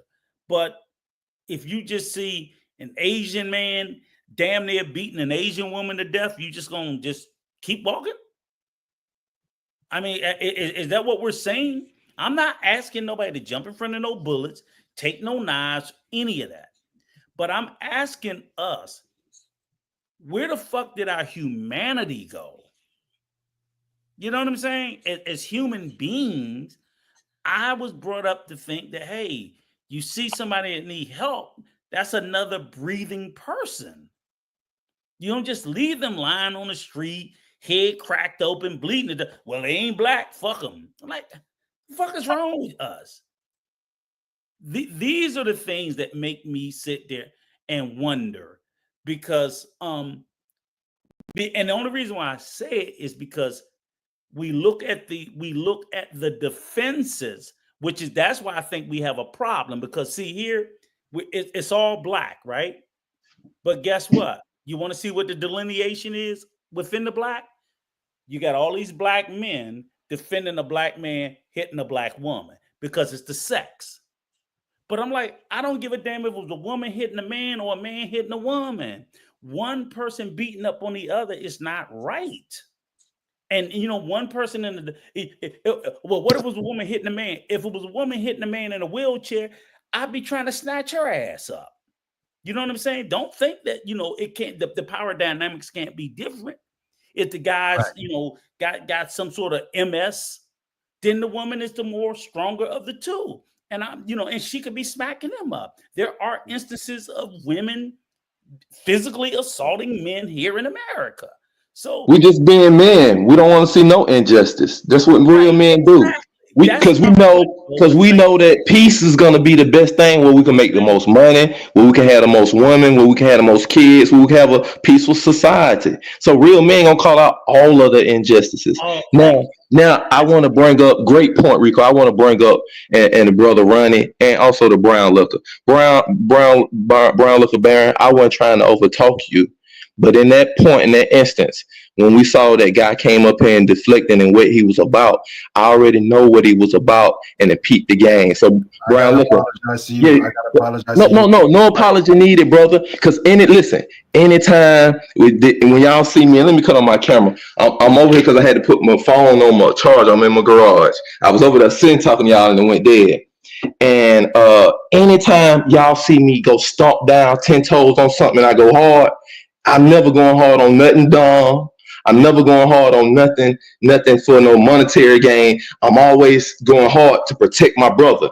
And I knew it was a grave possibility that they're going to show something crazy to get this live taken down. They're going to show some quick porno. They're going to try to talk real cool. You see them in a business suit, and then they're going to flash some porno because they don't want us checking this. This is positive pound on what we're doing. And they don't want this to combat the story that this J. Rollo about to be on USA Today, y'all. And this is about to be bigger than what we think. And CNN is about to be talking about this tomorrow. And that's why Gangster Life told y'all it's been these Caucasian guys popped up in the last 48 hours on everybody's panel. And they know exactly where to go. They run this social media. And so they come into the source to see what our temperature is. So they can run a slant video of slant stories on all the big media sources. The whole world is going to be on this tomorrow. And that's why I hurry up and stop that, because I didn't want to get this live taken down. I didn't want to get your channel flagged, because I know what those white boys are behind the keyboard are doing and how we talking. And it might be a white boy behind the Malika thing. They'll put a black name and a black woman's thing on their thumbnail and be talking antagonistic. So that's why I stopped that. So y'all, I wasn't trying to bring no drama to the panel or anything. When I know something, I'm protecting all of us. I ain't doing it on no selfish type stuff. Yoga, by the way, you fucking cooking tonight. You're fucking by the cooking. way, yeah. By the way, I just went and looked at his channel. He's a new channel, about 256 subscribers, and he does reactionary videos.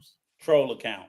So he does CIA people. I'm telling y'all, CIA action. So now for all the brothers, when y'all see it's all these new people coming that don't look like us, and they so interested in black men traveling, they want to ask questions.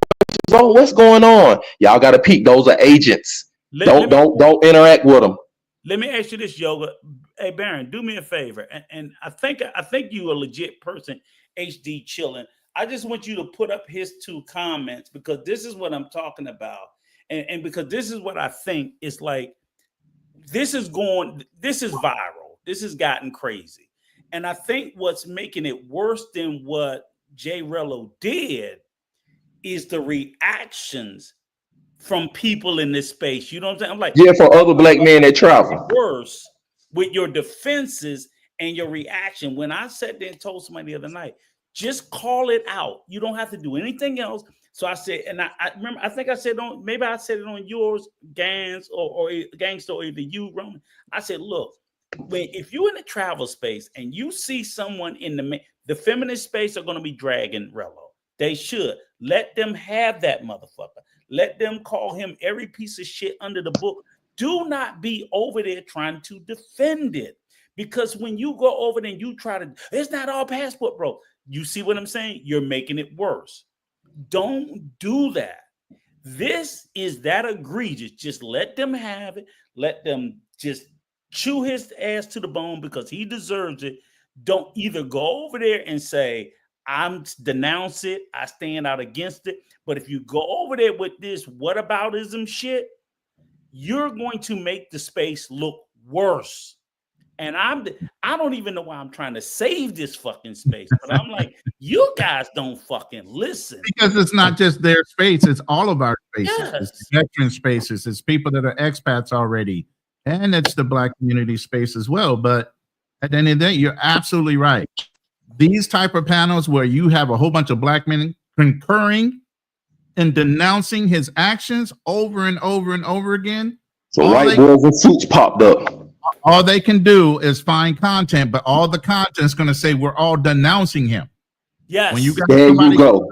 Their shit and kind of fighting against the whole thing of it's just not a passport bro situation. Yes. That's where it gets convoluted and we're kind of defending him. We're ahead of the narrative because it came from somebody trying to what they call it what's the new term, grift into what we was doing during COVID, and they was locked up in high school. And when your message is we're not all passport bros, then they hear, oh, he's excusing it. Like, no, just say, hey, I'm over here to denounce the shit just like you are. There you go. You know what I'm saying? But they're going to come into our space and hear us denouncing. Now, I want to point out one thing, fellas. Now, y'all see how powerful we are? It looked like we sitting around talking, shooting the breeze and talking shit. Look how powerful we are. Look at us. They popping up on all our little small channels. All of us got little small channels, but we the real travelers. Now all of a sudden we got Caucasians popping up all on our panels. Hey buddies, what's going on? This night, last night, the other brothers they pop up on like 10 live panels the last couple of days on all the real brothers that do this. So now y'all see how powerful we are. Everybody act like they ignoring us. Everybody act like we ain't big. They ain't talking about us on mainstream TV unless it's something negative. Now we see they ear bend to the curve because we make the curve. We make what's cool. Yeah, all the ignoring and all of that. No, the whole world listening way more than they try to play it off. And we bigger and we more famous than we think.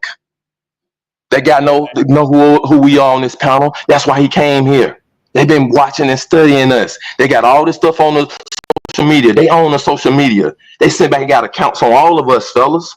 The real man that travel. You see, when something hit real, when somebody close to they can try to connect the people, then broke the real law in this video. Now we got these type of guys popping up on our panels. I'm talking real. If y'all can't hear me, it's over your head. The ones that been out there in the streets and really know some things, and have been in the military and know how they move, they know that wasn't just no regular thing that we just experienced on our panel in this show. They know the gravity of that. This ain't small, fellas. What we doing is not small. If it was small, we ain't got white boys to speak proper English, come from big families, popping up on our little bit ass show. But tonight we talking about it's a good night because we got 150 watching. Because usually ain't number about 25 watching. But tonight we got 125, 150 live watching. So I want to say this to us brothers in this brotherhood that really travel and know each other and been out there on the circuit. We powerful and the world is watching us. And it only take a small percentage to make big ripples and waves. And it's making big ripples and waves how we handling this shit in-house. How we ahead of the curve, what they gonna try to turn it into. And that we're aware of what they gonna try to turn it into and try to spread it on everybody.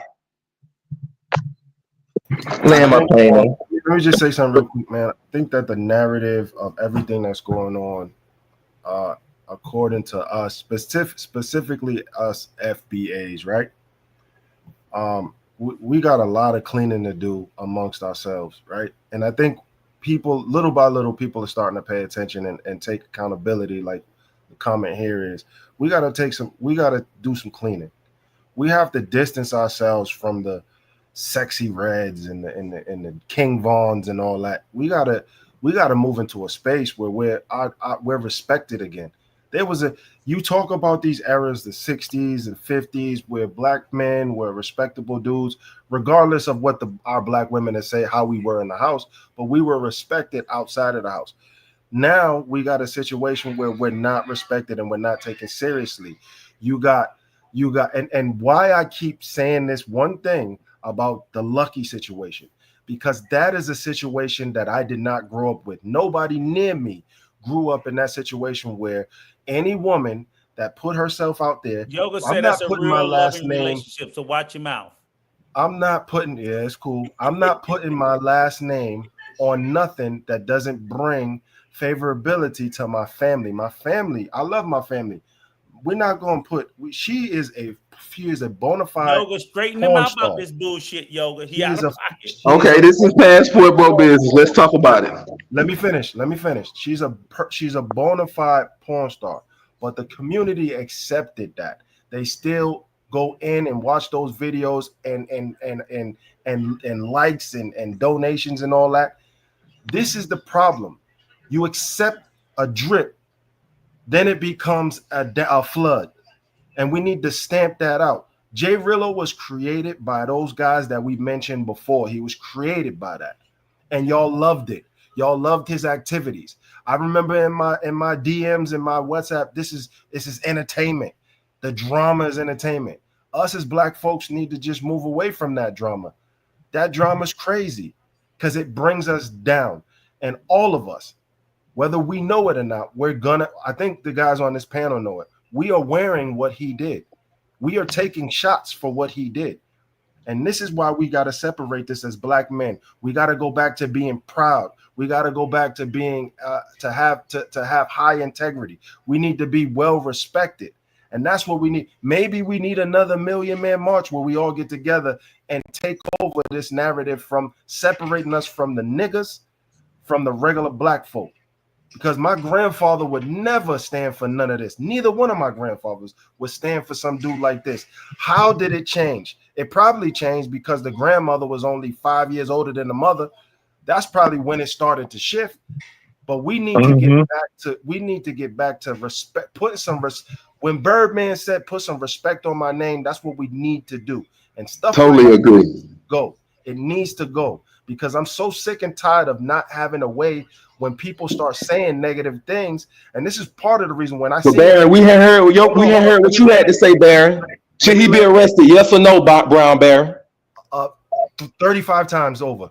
Let me finish this. Now, when the white guy got up in the panel, I'm not in the space anymore to not listen to what they say. I understand why you guys felt that way, but the reason why I want them here because a lot of things that white folks been saying about us for years has been true.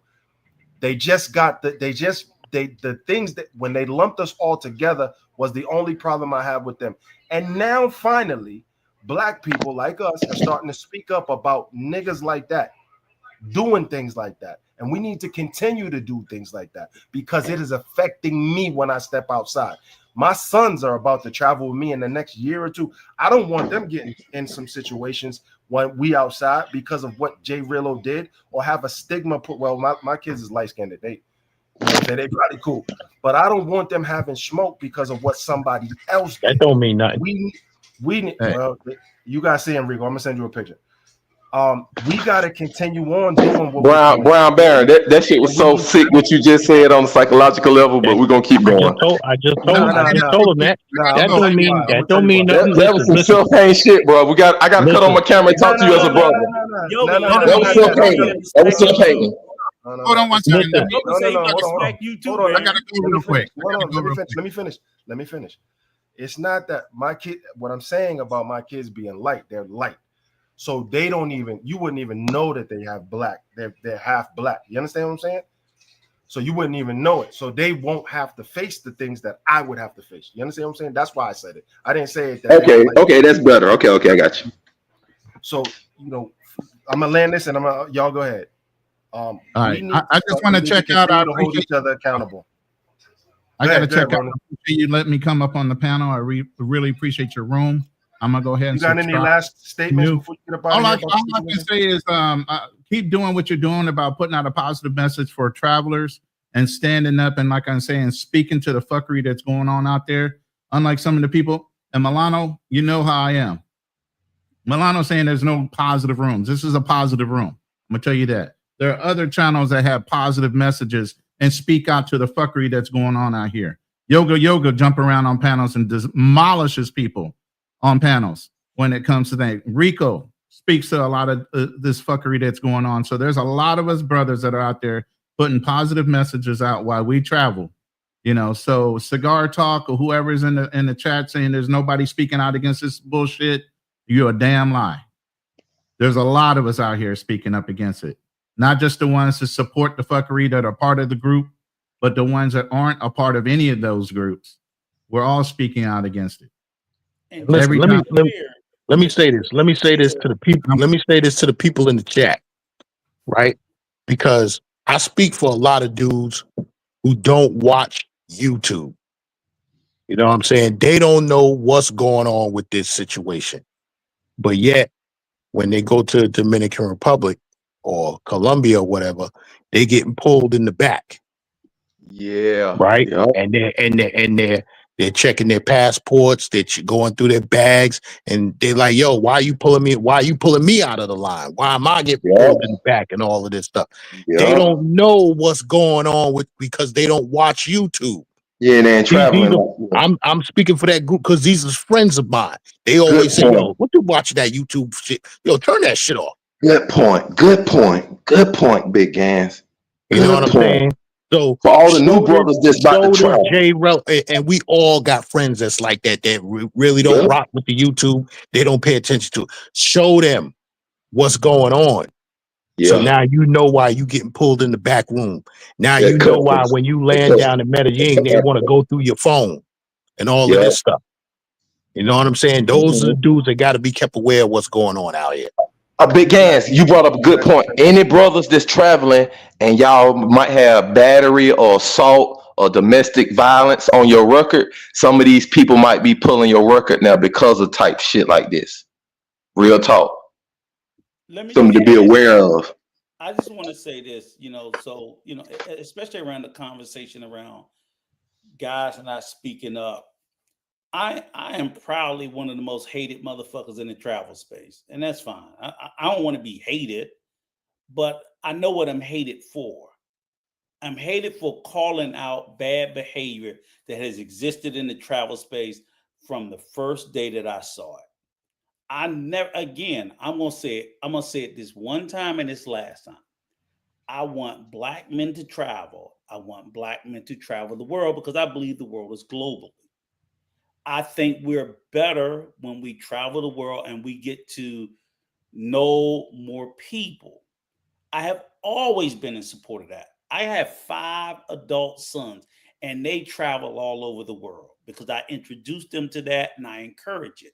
In addition to that, when I first came into this space and I was a guy that was a sidekick, a protege, an assistant, the peso man, And when I came into it, he first initially was going after some of the things that, while I did agree with like 70-80% of Kevin Samuel's teachings, there was a small percentage that was incorrect, and I felt the need to point it out, because my mission has always been about trying to give young men younger than me, the right information. It's for you to choose what you're going to do with it. But I don't like when I see people give out incorrect information, because I don't feel like my elders gave me the wrong information. They gave me the right information. I did what the fuck I wanted with it. I wanted to twist it. Oh, I ain't got to do like your old ass, just like y'all tell me, and that's fine. But I still have a duty to give you the truth.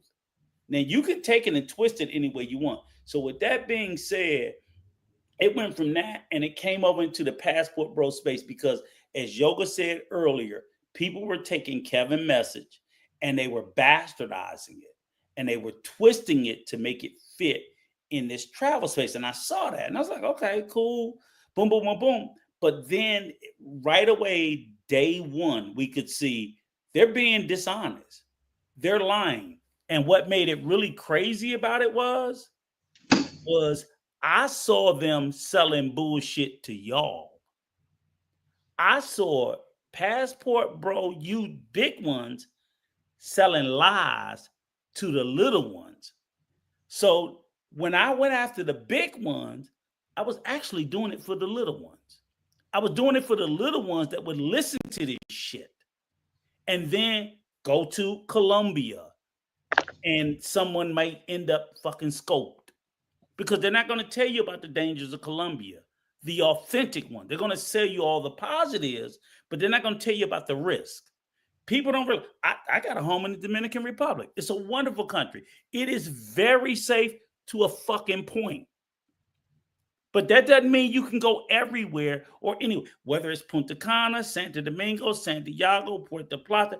They have great places. They have shitty places. They're not going to give you the honesty. They're not going to give you the truth about how you need to live and move correctly in these countries. We are not in our home. They're going to sell you the dream. So that was the thing.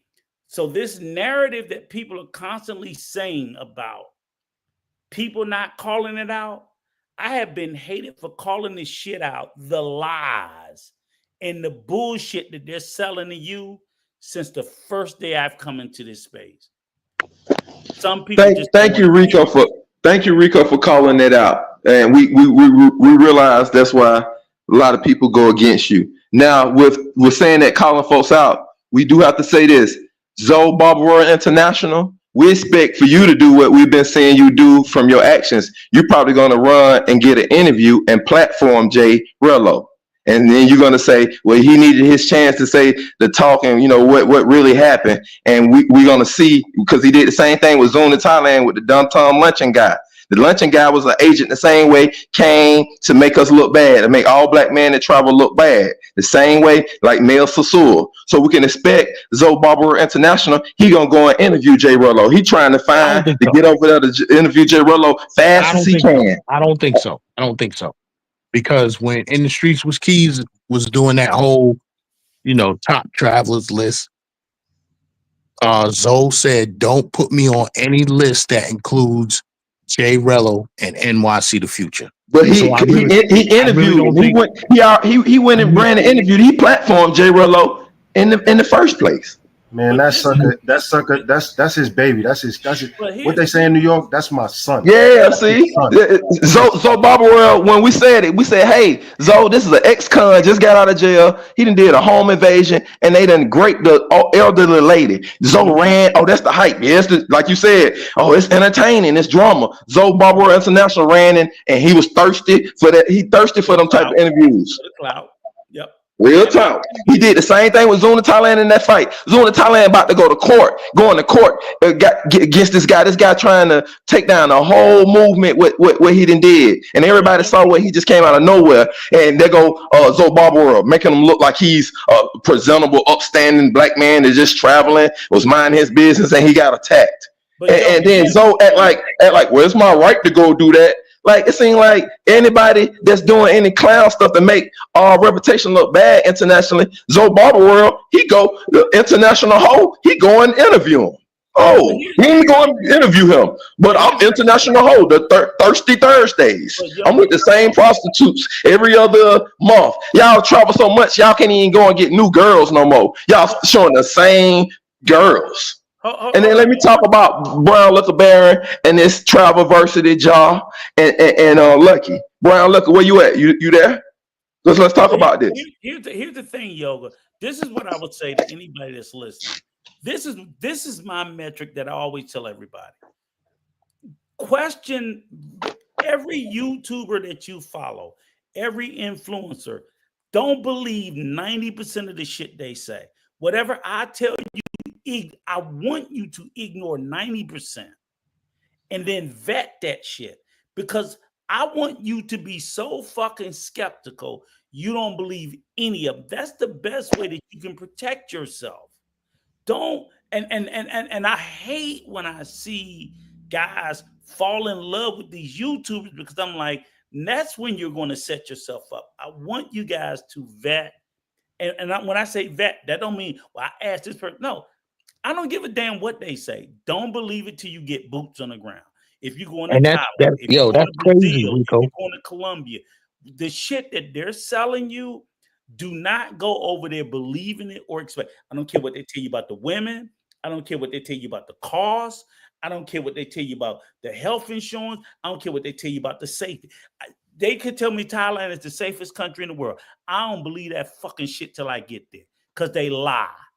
They lie. Yo, so I'm saying Rico, it's better to think that and be proven wrong than to believe that bullshit and find out your ass is wrong. I Go ahead, want gang. safety for you all. Hey, Rico, that's crazy, because a lot of these people watching the YouTube will cape for a person that they never even met. Yes. And if you don't trust these motherfuckers. If you did meet them in the street, they probably wouldn't even acknowledge you. No. And here's the reality. Here's the reality. I swear to God, I'll be laying in the DR tomorrow, and I'm going to describe it in the ways I want to think. Oh, where you going? Where you going in the DR? Where you going? Santo Domingo or Santiago? What, POP? Punta Cana. Oh, you landing in Punta Cana. So here's the thing. Okay. We're gonna come down there and see you in Punta Cana. I'll come down there and check you out. But here's the thing, though. Yo. I hope you taking the same medication that you took the night that you fell asleep on this same live show about 30 minutes ago. So anybody just watching this knew about 30 minutes ago, he fell asleep live on this panel. His erectile dysfunction medication so strong it put him to sleep. It put him to sleep, and he was snoring. And then we had to say to him, "Rico, wake up." Then he woke up. Real talk. All y'all gotta do is rewind this live about 30 minutes ago. He fell asleep. So right now he's intoxicated on ED medicine, everybody. This ED babble. Go ahead, Rico. But this is what I'm trying to tell people, because this is why I preach the safety. There's a young lady that was over there, that's living over there right now. No health insurance. Older. Supposedly got robbed. I don't know how true that shit is, but injured and all fucked up. And what I'm trying to tell you is that when you're in these other countries and you don't have a support network, not married, nope. Let me explain something to you. In the DR, if you get injured and you need blood, you have to buy it. Did y'all know that? If you need blood because you're in a fucking accident, blood is not free. There is no fucking American Red Cross in the Dominican Republic. You had to get a blood transfusion before that? I've never had to, but I'm saying I have. How do you know this? How do you know this? How you know about this? A friend that owns a blood bank in the Dominican Republic. They don't give people blood free. So how do they give people to donate the blood free to the blood bank? Generally no, they sell it. Because I'm saying, what you asked, how is your problem, HD Chill? I pray to God that it's never your problem. But can you guarantee me that you won't end up in a fucking accident in a foreign country? Can you guarantee yourself that? Because we got guys that's been living over there for months, if not years on end. Am I making it up, Yoga or Big Gans? Nope. And they sitting over there with no fucking health insurance. There are expats in the DR right now in groups begging for fucking help because they went over there with no fucking health insurance. Basic shit like that. And they So what's your estimation on how long it'll be before the authorities apprehend J. Rello? How long you think it's gonna be, or you think he's gonna make it to another country and make it back to the US? What do you really think gonna happen? There's one sitting in Thailand right now with no health insurance. Thank you. That one was like stupid shit like that. Yeah. And you know the biggest accident? What's the number one accident in the DR, Yoga? The motorbike. Thank you. Niggas is over there riding on them fucking scooters with no helmets, no boots, no nothing. Am I making it up? No, but tell me this. Carter Foe is his J. Rello's manager. He can be held liable for some of this stuff too. Or he can be sued. Hey, Yoga. Yeah. Let me tell you what somebody just said on another panel. Brown Liquor Baron, I don't know if you cool with Ollie the Bastard or whatever, but I was on his panel. Somebody said over there that the people who donated money to J. Rello, and this is way far-fetched, this is crazy, but the people who donated money, can they be charged as it being a the same Rico statue? Same thing like Diddy. Now it sounds crazy, far-fetched, but yo,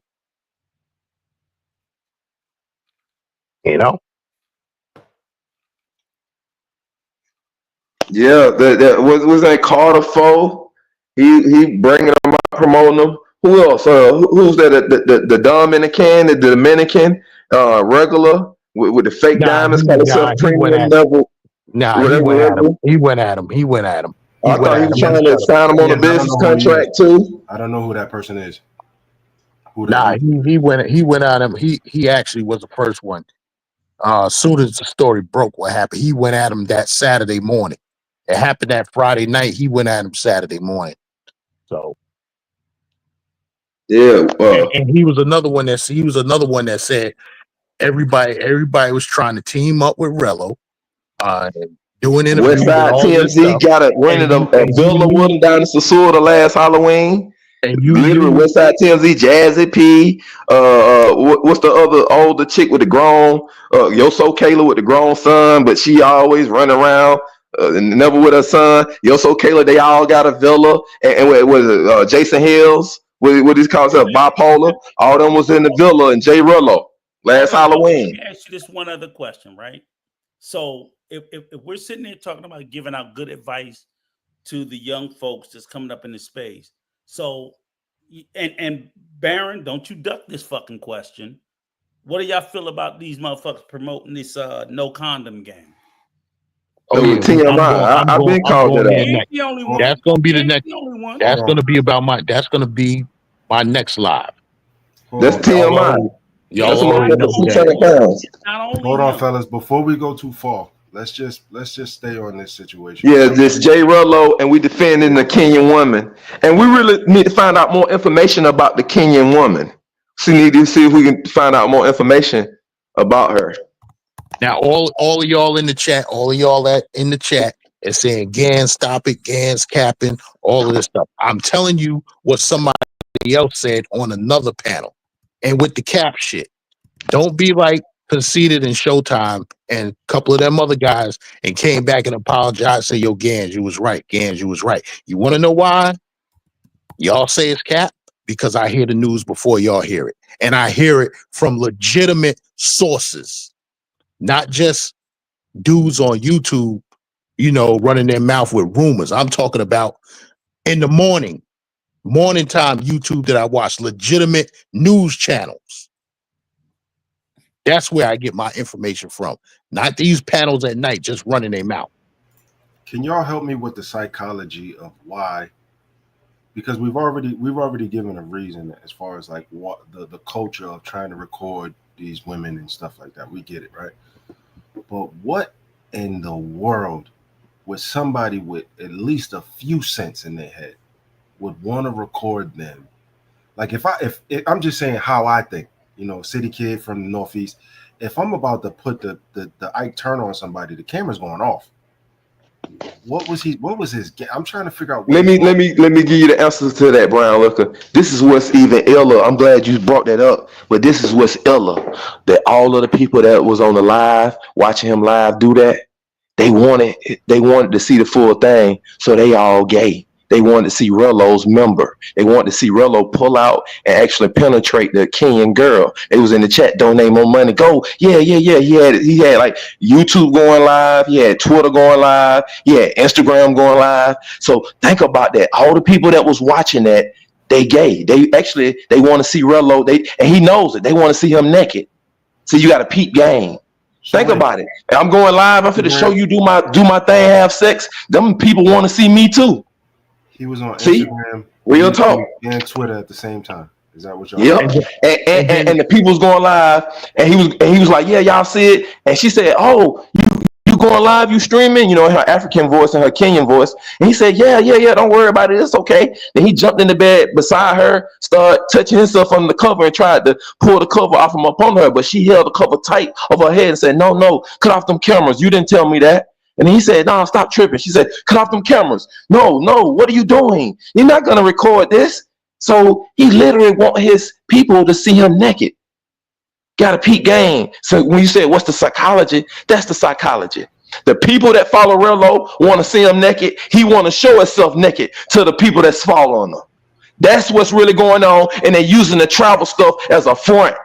They all just, that's what's really going on. That's the build up to it. Think about it. All these folks that's doing this. Oh yeah, man, I'm finna go live. Yeah, y'all donate. I'm finna take it a pound town and let y'all watch. That's a cover up.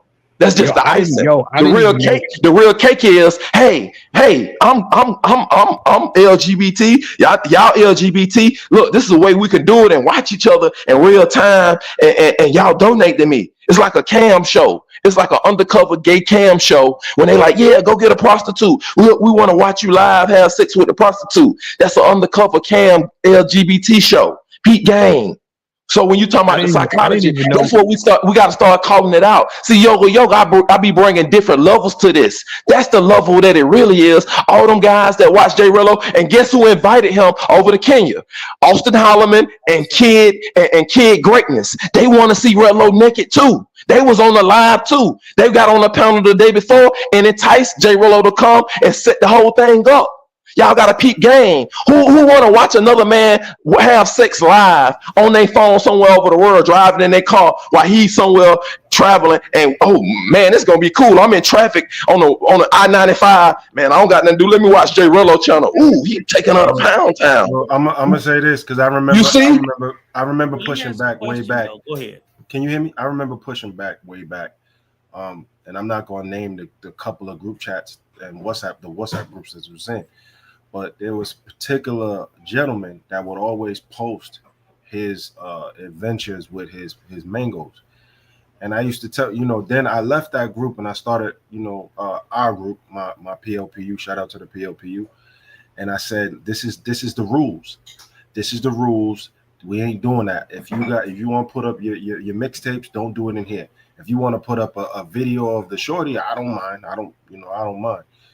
And QB Passport was one of the dudes who violated that. You know what I'm saying? So I don't, and I think from what the reason why he did it is because he's seen it in other groups. Mm-hmm. And that brings me back to the beginning, because guys that were the admins of those groups were not standing 10 toes down and stopping that behavior. I don't want to see you smashing another chick. Why do I want? I got in here. Exactly. A vault of mixtapes. I don't need to see you doing exactly. Something. Now, Brown, look at Baron. Hold on, one more thing. Look at the chat. Look at the chat while you talking. One more thing. Look at the chat.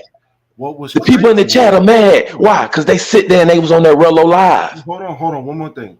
What was crazy is, and this is another thing that's crazy about this viral space, is that dudes will post a female, right?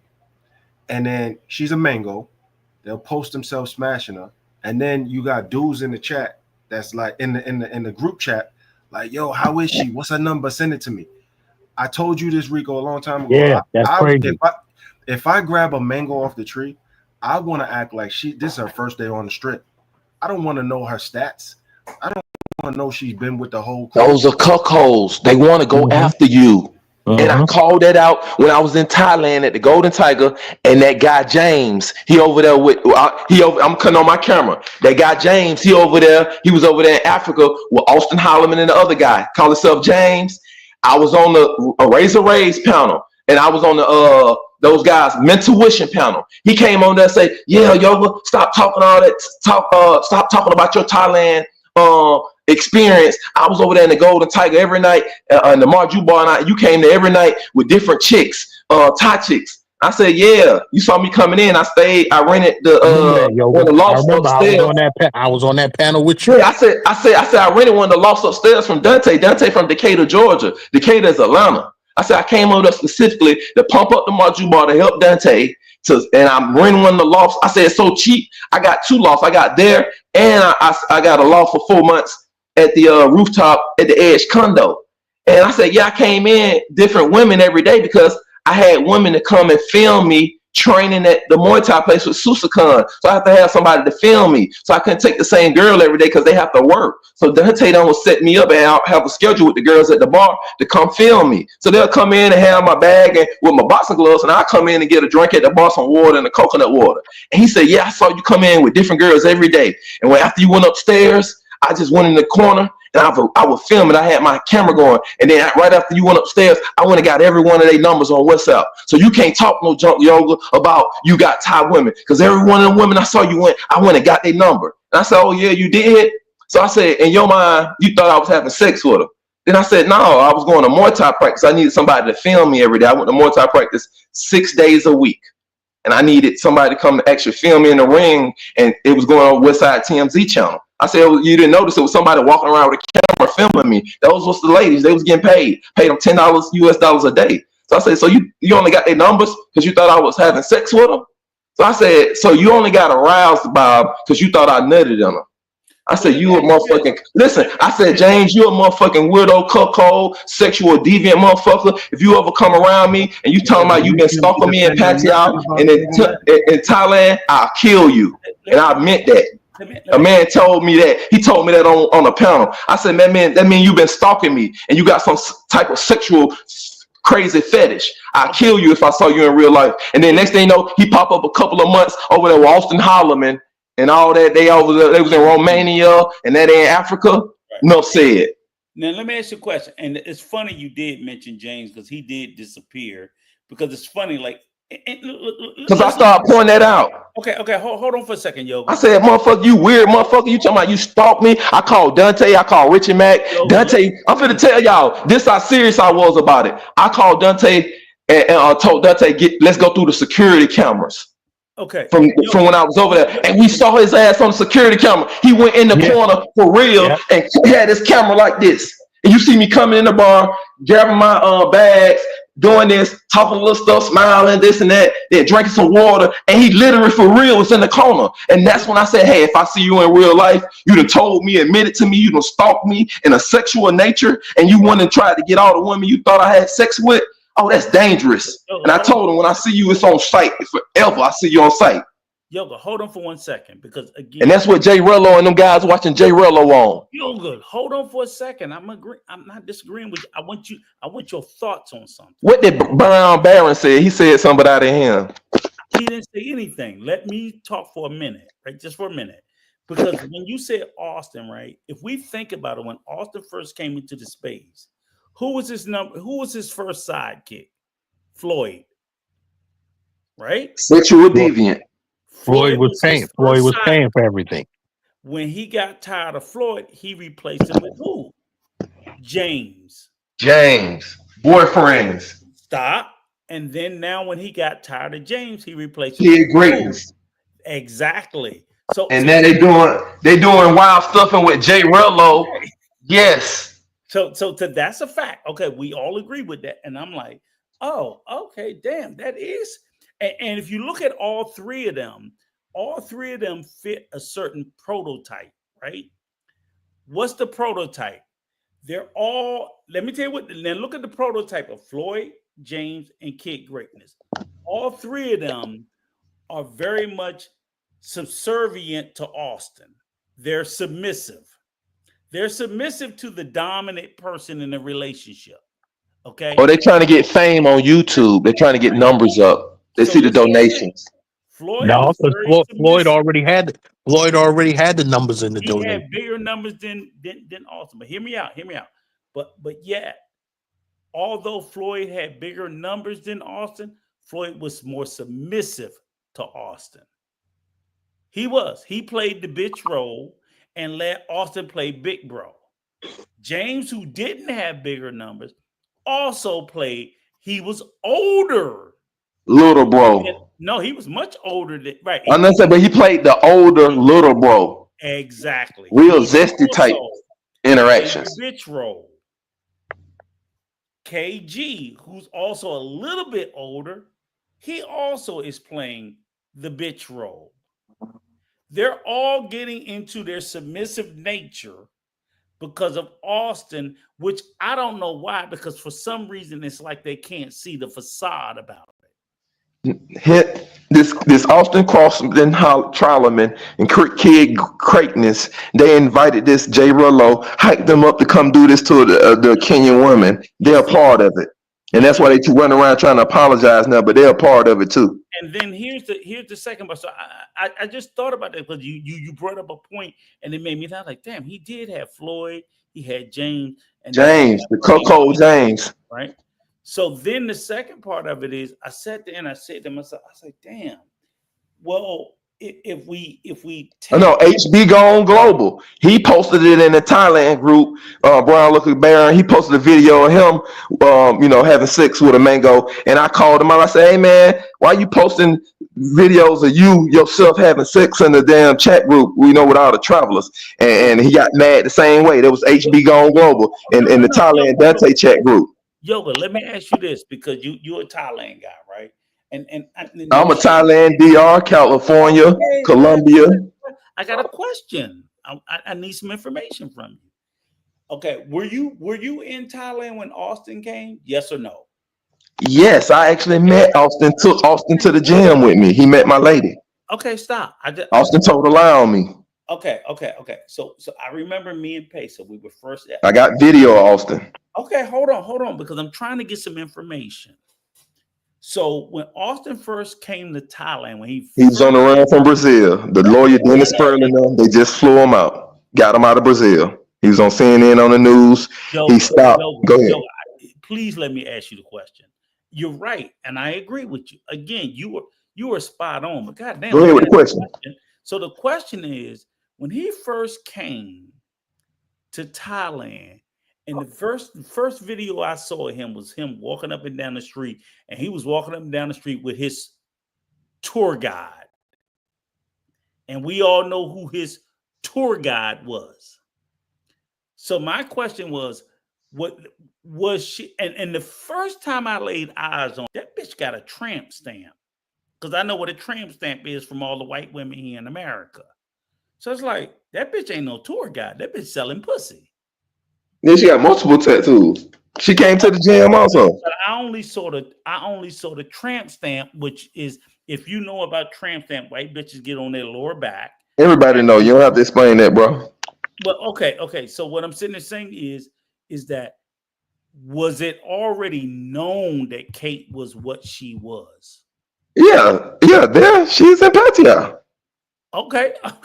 So when he, and again, for all the subs, when he was selling this, I met her. She's just a tour guide. He was full of shit day one.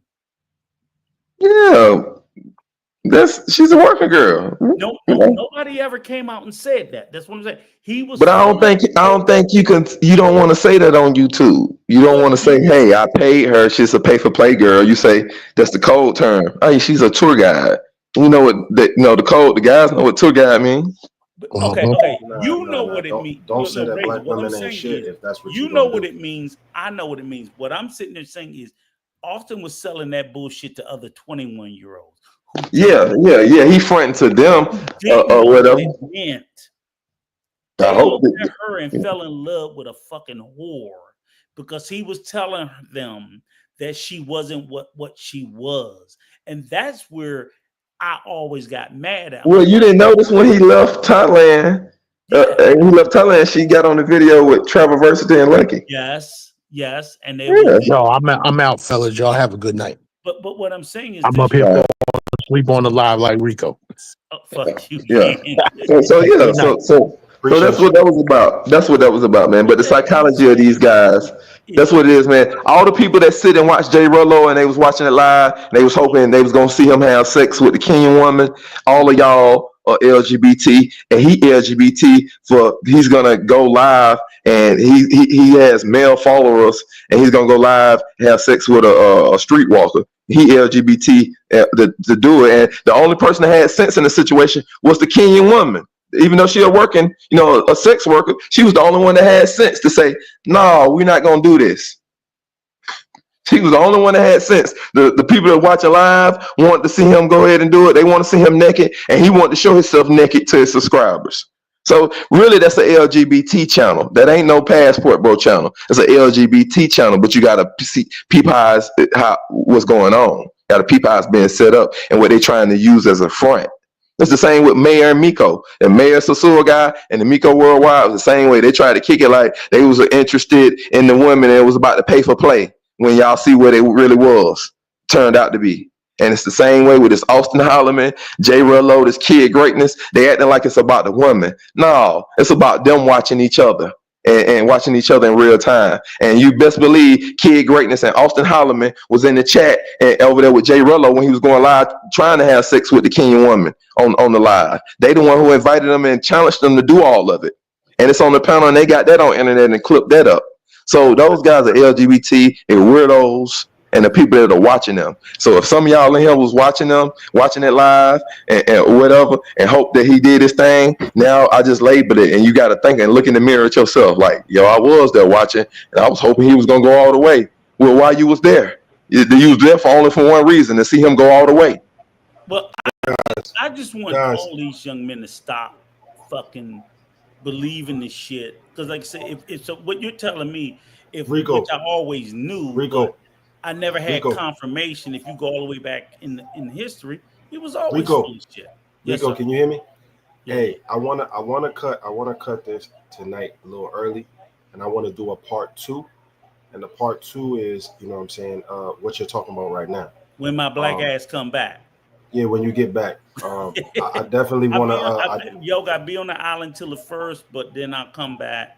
And we'll do it again. If anybody on the island in the pool, I'm gonna be down in Punta Cana in a couple of days myself too. I'm gonna be down in Punta Cana a couple of days myself also. What resort you gonna be at? I'm gonna come like in 2 days because I was already coming for Labor Day weekend anyway. Oh shit! Okay, hit Ray's, get my number. I'll take you out for a drink. You gonna need an IV after we talk. Drink ain't gonna help you. You might be dehydrated. You're gonna need an IV after we talk. So this is all the type of drinks we gonna drink. You're gonna drink an IV. That's what you're gonna drink. You're gonna drink. Y'all gonna be wrestling with baby oil. Y'all sound crazy right now, bro. What y'all doing? Y'all crazy. Rico don't even get what I'm talking about. Rico gonna have the IV. Oh, he don't realize. He don't realize he gonna have an IV. He talking about going out for drinks. He gonna have an IV. And he gonna have a hospital gown on with an IV. That cold air gonna be hitting his back. Not at all. Oh man, Rico. Hey, he gonna have a real vacation. He gonna kick his feet up. I'm looking forward to it. I thank y'all guys for stopping through the panel, man. Any last words, real quick, about this situation? Anything going forward before we get up out of here? We gotta do better. No, oh, that's it. All right, I'm gonna give a real quick one. I got a new revelation out there, though. Y'all know Corey Holcomb. He used to work with Jerry Springer out of Chicago before he came over to Hollywood. And this is relevant because the Jay Rello scumbag is from Gary, Indiana, and that's right there in Chicago. It's like Atlanta and Decatur. And Richie Mack, Richie Mack is from Chicago, so he had a lot to say about this with Jay Rello because Gary is a suburb of Chicago. And Corey Holcomb brought some up or whatever, because y'all know Richie Mack, he used to be on the Jerry Springer show also. That's where he got one of his starts from, and he did a dedication to Jerry Springer and stuff when Jerry Springer died. But Corey Holcomb brought up a new revelation. Richie Mack, Corey Holcomb told the truth. He said Richie Mack wasn't that funny and wasn't that good of an actor. So Jerry Springer actually gave him a role. Richie Mack was the first Farnsworth Bentley. He was actually Jerry Springer's butler. He used to shine Jerry Springer's glasses. Remember, Jerry Springer used to wear glasses? Richie Mack used to have a handkerchief and walk around the set and clean Jerry Springer's glasses. Yes, and they used to call him Richie the Butler. Real talk. So this is on the Thailand's introduction into the acting game and the comedy game. He was Jerry Springer's butler on the show. And they call him Butler Richie. And they used to call him the handkerchief guy, because you remember Jerry Springer used to wear those little round glasses, little Coke bottle glasses. He looked through the glasses when they got the fight on the stage. Yeah. Richie Mack, they used to call him Butler Richie. He used to come and clean in between the cuts. He would take the handkerchief and clean Jerry Springer's glasses and stuff, and get his wardrobe and have a lint brush and stuff. He was a butler. So that's another revelation. That's a new thing. Some people gonna start talking about that, and videos and stuff will come out that they got, like, how they have the show tape, then they had a tape of showing them like cut, and then they direct the audience when to clap and all that. And then you see like Richie Mack, Butler Richie, you see him, he was the first Farnsworth Bentley. So that's a new revelation in the travel community. So real talk, y'all see what's up. We're gonna break that. Yoga always breaking new stuff, You muted, Brown looking. You guys don't remember, but this is the second L that the state of Indiana took outside of the country.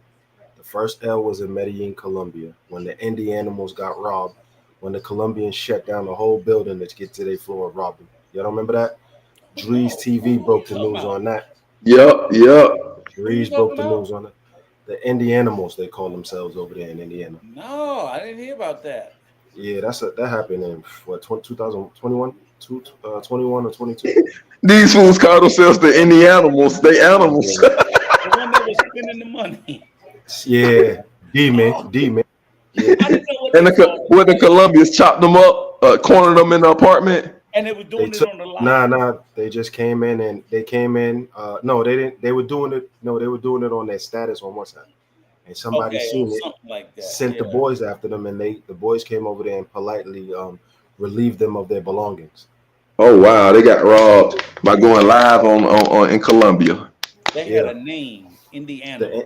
The Indianimals. Yeah. Oh, they fucking idiots. Yeah, it's crazy. So Indiana's been taking some L's. Guys, we're gonna get up out of here. I appreciate everybody that stopped by. Thank y'all. And let's move each other forward. You welcome for me bringing you into the fucking future and bringing your ass. We got to be fair though, Brown Looker. Yeah, this was an assault and a battery. J. Rello beat this woman up, and she was an African woman. But we got to be real. A Nigerian got attacked and beat up, and Sasur and Cabarete flip-flop Greg, he beat up a Nigerian. So all of a sudden, Greg swung on a Nigerian, and J. Rello assaulting a Kenyan woman. You see, so now this travelers against Africans, it got to stop. We got to stop. But Greg, you can't swing off Nigerians, and J. Rello, you can't do this. Yoga, you need some help, right? Because here's the deal. Before this evening, this live would have started sooner, and we could have got a little bit deeper. Fucking, can you believe Baron didn't even know about all this shit? I was like, huh? I had him. He's like, well, I don't know what's going on in travel. I was like, how the fuck you ain't hear about all this information? So this old decrepit motherfucker is further behind than my old ass. What's going on? What's going on? And you're not keeping your brother in the loop. But we do have to say, though, everything that some of the brothers promoted, they promoted what? Travel is therapy, right? Y'all remember that? Travel is therapy. Y'all remember the whole, and it's still going to catch flights, don't catch feelings, right? Catch flights, don't catch feelings. Yes, sir. Well, our brother Greg Flip-Flop, he's not taking advice on getting the proper therapy, and he's catching feelings. I'm staying out of it. But he got to follow his own mottos. So he's been an enemy of his own message right now. Real talk. And I'm a good brother to point it out. And I know he listening and I know he watching. He gotta stand up to both his mottos. The travel gotta be the therapy, and you gotta catch the flight before you catch feelings. Yeah, I can't be mad about that because that's the truth. That's 100% the truth. I bought both of those T-shirts from him. I bought multiple of those T-shirts, and that's what those T-shirts say. Well, I can go put them on right now. We clearly can see that some brother that was just in Kenya needs a lot of therapy. Exactly. But so Jay Rello is a scumbag. You know, we hope he get apprehended and they, you know, take care of him because he's gonna end up doing this to another young lady. Yeah, he's already been to jail for it. He's been in penitentiary in the United States for it. He's got out. He wasn't healed or rehabilitated any. He's doing it now. He got out when 2023, and with less than 22 in less than 3 years. In less than 3 years, he's committed another sexual assault. In less than 3 years of getting out of jail. Real talk. And we got the video. To back up your message, I hope they throw that nigga under the jail. So where everybody else is in this space, oh, I don't want to see a black man locked up or whatever. I'm like, no, some of these niggas need to be locked up. I firmly believe there are black men in America and in other countries that should not be walking among us because they're not prepared to live among civilized. Well, Rico, let's just some of them. Let's just say people in general, because there's people white from people all colors. I agree. They used to have insane asylums for the crazy people. Now that's do away with. There are people that are not mentally ill that should not be walking among civil society. Black, white, Asian, Hispanic. Lock those motherfuckers up. I am pro law enforcement for people who would be amongst the community and society hurting other people. I don't give a fuck who you are or what color you are. That being said, I'm gonna end this, guys. Thank y'all for rocking with me. One thing that we have to do, and everything that I've been saying from the beginning, is we need to hold each other accountable. Those days of people staying quiet and letting people live, let me live, nah, because you're starting to affect us as a whole. And we were supposed to, after the Million Man March, after Fred Hampton, after Malcolm X, after Martin Luther King, we were supposed to come together and be stronger. But we got worse and separate. So now we got to whoop one of our own. I'd rather us whoop one of our own than somebody else. But for this particular situation, I hope that somebody else whoop me. So we got to, for Yoga that was saying that about travelversity, look, man, it's about integrity to me. I will never respect a man that tarnishes his name, a black man. White folks and Spanish folks can do what they want, but a black man entertaining that type of company and introducing that to their mother, this is what gives way to a Rillo being created. So we need to hold ourselves accountable in all facets. Hold me accountable. I'm just as guilty. You hold me accountable, I'll be accountable for my actions. I have to be. So that's all I'm saying. We're gonna be back on in a few days or whenever Rico come around, or we'll pop something off to do number 2. I love the panel situation where people can talk and express their thoughts, and most of the comments has been against his activities. We do not listen to anybody here from Africa. We do not, under any circumstances, condone his behavior. We do not stand next to him. We do not accept it. We don't want it around us, because ultimately these behaviors affect us, and we don't want that. So we'll do whatever it takes to get that up out of here. If it's real or if it's fake, I don't know what it is. I wasn't there. It sounds real. It looks real to me, and we need to get these people away from us and out of this space, man, forever. And if Rillo got any smoke with me and he don't like what he hears, then you can find me. You can find me. Matter of fact, I'll be in Cincinnati a lot, so he's right down the street. It's nothing. It's nothing. And to you, Baron, before I get out of here, stay carrot, you nigga. Thank you, brother. Hey, look, no problem, bro. You got me fucking on. I'm gonna miss my flight fucking with you tomorrow, but hey. I love it. This shit is good, and this is the place I wanted to come and have this conversation, because I know people respect you. You know, they respect your voice. I respect your voice, and hopefully, I hope we reach some people. That's all. Even if it's one, it's cool with me. And if not, fuck them. Have a good night, sir. Have a good night. Stop kissing these hoes in the mouth.